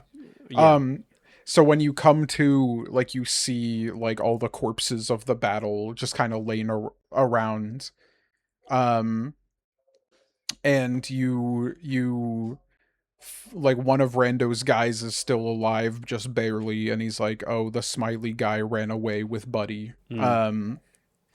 The, And the, then the Smiley gang is attacking the blockade too, I think. yeah, and they're attacking the blockade. So that is kind of like the next section is unlocked now kind of thing. Um and so even if you try and go like back into the cave where the spiders were, like, you can't progress further than that. You just have to backtrack to the main hub area to where the blockade is. Yeah. Um from here you could pretty much just like go straight to the blockade. I did a little more exploring. Um if you go down to the sea at like the bottom of the hub area, you find Fardy's brother Shardy, who will take you on a boat to this island called Dismal Island if you found the Dismal map while exploring. And that island is fucking horrifying. Uh and because I want to, you know what? I'm just not going to say anything about it. Go to Dismal Island. We're definitely going to take some more time for the second half of this game. You can backtrack to prior areas. I would really like you to see the brothel, and I would really like you to encounter Dismal Island. But And do I need a special item to get to Dismal Island? you do. If you don't have it, then don't worry about it. If you have the Dismal map in your inventory, which I'm pretty sure you can find on a main path, so you might have it and not be aware of it. Is it a key item? Yeah. Okay. Because we're basically at the end of this section here, I just want to shout out another cool scene I had with Queen Roger during a random, like, resting scene at the camp. They basically talk about how important their job was and how, like, Brad is ugly but kind of cute, and he needs to abandon his machismo. And they have this really cool monologue that I wrote down again, where they say, all these men, all this strength, your respect, you don't take any of it with you when you die. It doesn't matter how powerful you are, no ideas matter, no experience matters, none of that shit that's consumed you your whole life matters. You're completely naked in the face of death. Now a good hug, that matters. And I loved that. Because this Fuck. whole scene is just them talking about how, like, whatever your ambitions are, like, those go away when you die, but your love is what continues on. Fuck. And I love that you just have that moment in, like, a random scene that can happen when you rest at a campfire if you have a specific companion with you. So yeah, so you go to past the blockade. You have this scene where the guy on the deer returns, the bullies from the beginning of the game return, and they have Buddy's mask. Yeah. And something that happened for me, because I gave them Terry in the beginning of the game, he is now one of them, Oh fuck. and you have to fight him. He And wants your ass. he wants revenge. And That's so funny. when you kill him, his, like, because they usually say, like, a line of dialogue before they fully die. Yeah. His line is, "I loved you, man," and then he Oh. dies. Oh. And then after that, you do, like, the fight you would have to do otherwise with, like, the rest of the bullies. They don't even join him. That's fucked up. No, you fight Terry alone, and then after the fight, you fight the rest of them. And you beat them, you kill those guys, and you get a, like, quick flashback to a memory of Lisa's funeral. Yeah. And then after that, you find Sticky, who is, like, bleeding out from some fight that had just happened. They have this pretty devastating conversation. Anytime you encounter one of Brad's friends, it's just a devastating moment. Yeah. Did anything really stand out for you here? I mean, basically what Rick tells you is This like, is Sticky. oh man. Yeah, Rick is the guy with the pink shirt that you beat the shit out of with the Yeah. spiked bat. We used to be so alike. Poor, beaten, fucked up kids. Except I kept my chin up. You fell down. Yeah. Basically, you really get this impression from the beginning cinematic that Brad was the one that would get a beating for the others, and the others would like thank him and shit. And like they clearly stick around together through through educating Buddy and shit. But Brad was the one that was getting more and more abusive and getting all fucked up on Joy. Yeah. And you get it laid out again a bit more explicitly how Brad really just sees Buddy as his redemption and not, like, as a person even. Yeah. And Sticky delivers another really good line where Brad says, like, she was my second chance, and he says, get real, she was a gift to the world, not to you. Yeah. and so you basically, Brad is like staring down Sticky, similarly to with Ricky. I think he's even about to he's like threatening him, and it turns out Rick just barely survived the beating from earlier. And he comes to protect Sticky, and you are given another choice to kill them or let them live. And this is like the only choice in the game that I can think of that doesn't really impact the rest of the game at all, other than like what the implication of the story. It's really like, do you think Brad would kill them or let them live? What Mm. did you choose? Oh, I killed them. Oh, okay. I was full on Postal at this point. Oh yeah. To me, I like, don't know if I've ever killed them. What happens? oh, you do the fucking fireball thing, uh, Oh and shit. oh yeah, you just let go of that fireball, and uh, I don't know really how to describe it, but I guess we're in podcast format. I need to try. Um, you get a flash, and where there used to be Rick's head and Sticky's head and Ricky's torso, there is a and the rock pillar behind them. There is a very round hole with their fucking gaping torso, um, Mm, and blood everywhere. damn. Oh, they're fucking dead. Yeah. Yeah, if you let them live, Brad is basically just like, get out of here, I never want to see you again, and they kind of run off to the left. Mhm. Uh I I've always let them live cuz I feel like Brad, to me, my headcanon is Brad hasn't fully lost it yet.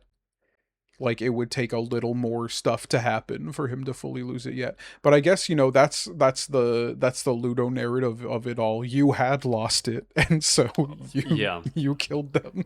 Oh yeah. Like I can't stress out how, like, usually with this kind of game, like, I really get into, like, I'm the kind of the guy that just can't bring himself to like role play as the bad guy Mm-hmm. when I'm in a game like Baldur's Gate 3 or whatever, like going with the express purpose of playing a villain is just something I have a really hard time to do. I just enjoy playing as myself and being immersed in a world. Um, this game made me go postal, so I acted fully postal. Uh-huh. Like, yeah, I was just full on taking joy and shit to get through the fights. This means also that I'm engaging less with the game's systems and the status effects and stuff, and more brute forcing my way through. And at this point, I was like, why would Brad let them live? Why would my Brad let anyone in his path live? Nah, Mm-hmm. bro, we're deep down. When you interact with the remains of Rix and Sticky, like it says there's no turning back now, I think, or something. Mm-hmm. Yeah, that's fair. After this, we finally arrive at the checkpoint I had suggested. We encounter the Joyful Gang again, and the main guy has Buddy in his hands. And he gives this little monologue about how Brad should be alone. Brad shouldn't be a person who has friends or companions or people who love him. He should be alone. So he gives you the choice. Either he kills all of your companions, or he will cut off one of Buddy's nipples. And I don't think my Brad would have any moment of the day chose the nipple. Like he is crazy, but he's also overprotective of Lisa.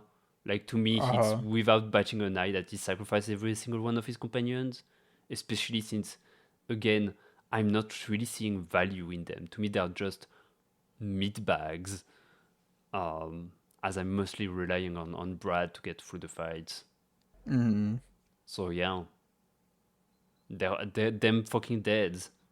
Um, by everyone. Damn. We seem to be having the opposite experience with the companions because I chose the nipple. Well, you have Queen Roger, you have all those people, right?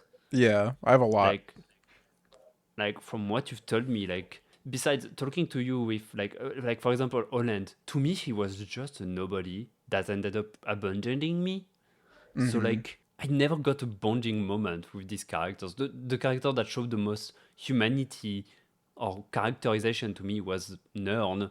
And I fucking hated Nern. uh-huh. So it's really interesting to see how the game shaped out for you. Mm-hmm. Um, I wish I had some experiences that made it a more visceral choice. But to me, like, yeah, Yeah. I mean, I think this is another one of those options kind of similarly to the choice between your items and Terry, which almost feel like they're a no-brainer in one way, but get kind of flipped on their head the more you play this game, where like thematically it's a no-brainer that you don't let him cut her nipple off. because Like, Jesus fucking Christ, cuz that's that's it's insane. it is insane, and it's another way that in which like this game surprises me by how brutal it is. Because like Mhm. it's such a simple choice. I mean, it's such a simple choice. Like it's written so plainly, you know, Mhm. like it was nothing in this Mad Max universe. But I can't think of another game that is this fucking bored with it. Like, you know, Yeah. we talked in God to God We'll Be Watching One how the trailer was like edgy of like, oh, things never done in a video game before or da da da da, and like and there are tons of things that God Will Be Watching makes you fucked up choices for, but this one is, you know, God Will Be Watching is elaborate in the stakes or whatever. Here it's just like some fucking dude mugs you and your guys and he's like, will you let me cut off the nipple of your daughter like figure, or do I kill all of your party? Mhm. And And the man, thing the thing I had complained about in Gods Will Be Watching was that it felt like a game that made me that wanted to make me do fucked up stuff to the people to make it through, but I never really felt compelled to do so. Whereas in this game, oh yeah. these companions are essential to my ability to continue getting through the game, and Buddy having two nipples is not. Yeah, but also it's fucked up because like usually those kind of choices are like, oh, do you take the moral choice and do you take the lose, or do you like not take the moral choice? But like here, it feels like the more right choose, the more like not droid you play the game and you rely on your companions and shit, the more making that choice of losing your companions hurt. Like Mm-hmm. it's not even the more you care about your companions, the more you're trying to be human, the more choosing to have them all die for one nipple feels like not necessarily even the most moral choice. Yeah. And I think even when you are taking joy, like your companions are still really important. Like you could power through a fight relying entirely on Brad taking joy, but the companions are essential for kind of spacing out the need to take joy at all. Like Mm. joy is very limited, so you kind of want to conserve it as much as possible until you really need it. I was never going into a fight and taking joy right away.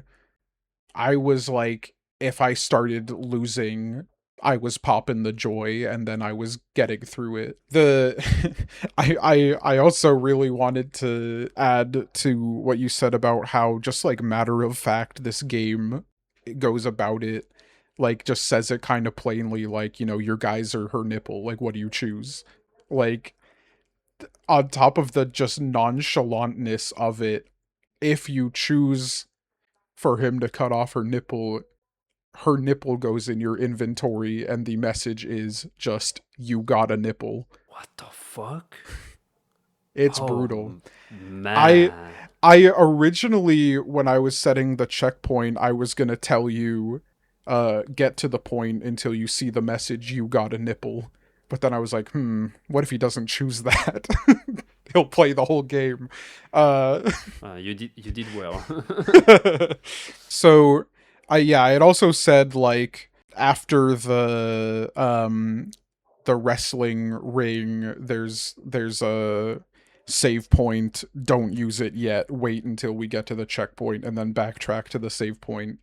Yeah. Because I don't even remember when the next save point is. But also for me, like, I skipped the wrestling ring because I felt like I was running out of time. But I want to go back to do the wrestling ring because it's fun. It's completely optional, but it's like a fun little thing, and you'll get some companions out of it, so it's probably worth doing. Yeah. All in all, I didn't lose many companions. Um, Hmm. I lost my combo of Percy and Willy, the guy that drinks all the time.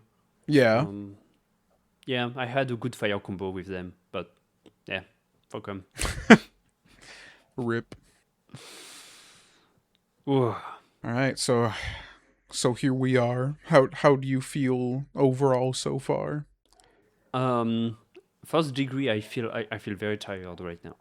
Uh-huh. No, um, about the game, like I want to find now that I went through all the postal phase and that you've told me so much about how much you can interactions you can have with the characters.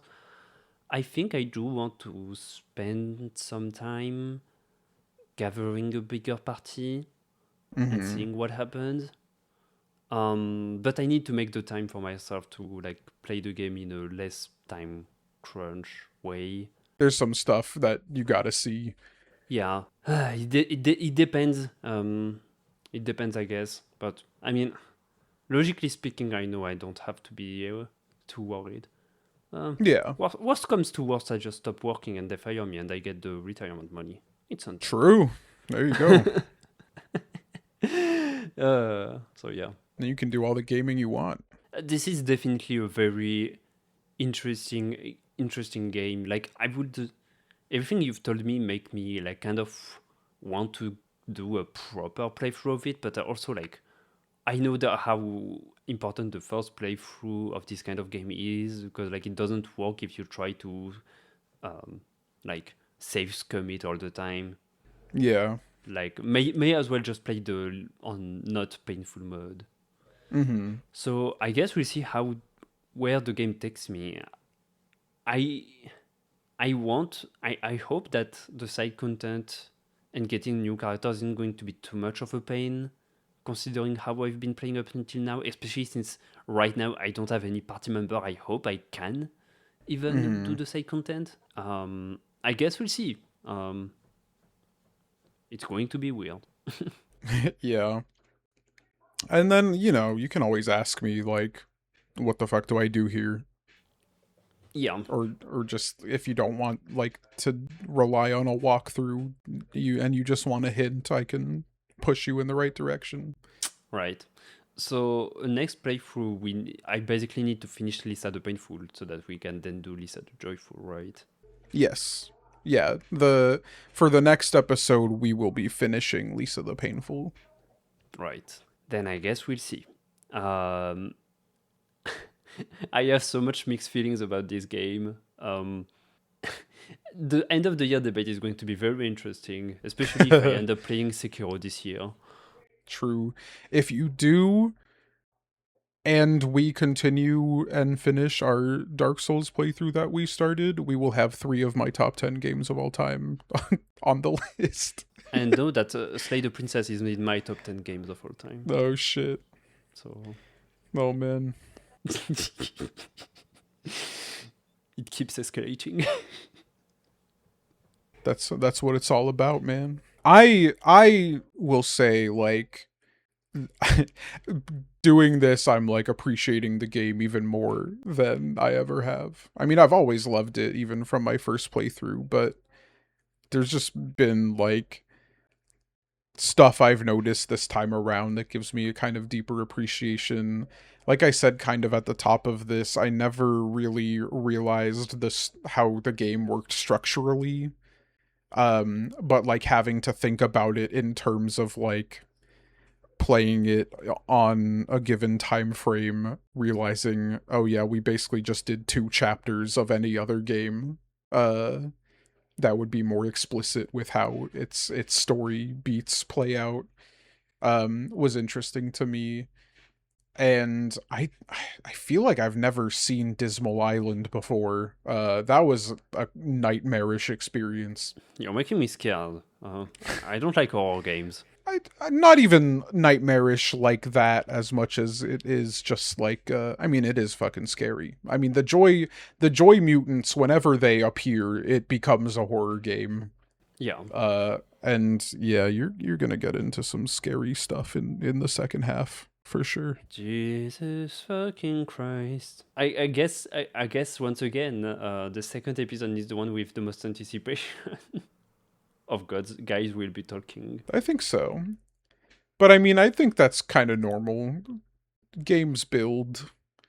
Their narratives build. We'll have more stuff to say about each plot beat in the second half because it'll come having built upon all the stuff prior. Indeed. Well, until next time, don't be joyful. Be painful.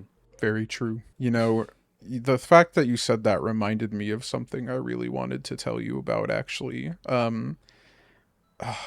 So I was playing this game on Tuesday, or was it Wednesday maybe? I don't know. Yeah, it was Wednesday. Wednesday morning, I think.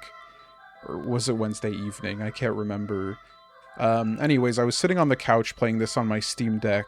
Or maybe it was my ROG Ally. No, it was my Steam Deck. I was drinking a Cherry Coke Zero. Was it a Cherry Coke Zero, or was it some tea that my fiance had made? I think it was the tea. How are you doing this?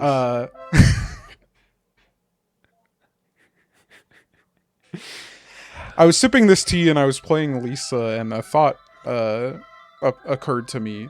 So, you know, when I was a kid, I really liked these toys called Mighty Beans. They were like these little beans that had like people's faces on them. And me and the kids at my elementary school, was it elementary school? Was it kindergarten? No, yeah, it was elementary school. We had this sandbox at our school, and during recess or lunch, or maybe it was recess. During recess, we would build these Jacob, big tracks of sand. And murder you. I will shove my fist down your throat, rip out your esophagus, and make you wear it like a scarf. Anyways, moral of the story is I really like this game. We'll talk about it more later. Goodbye, everybody. Goodbye.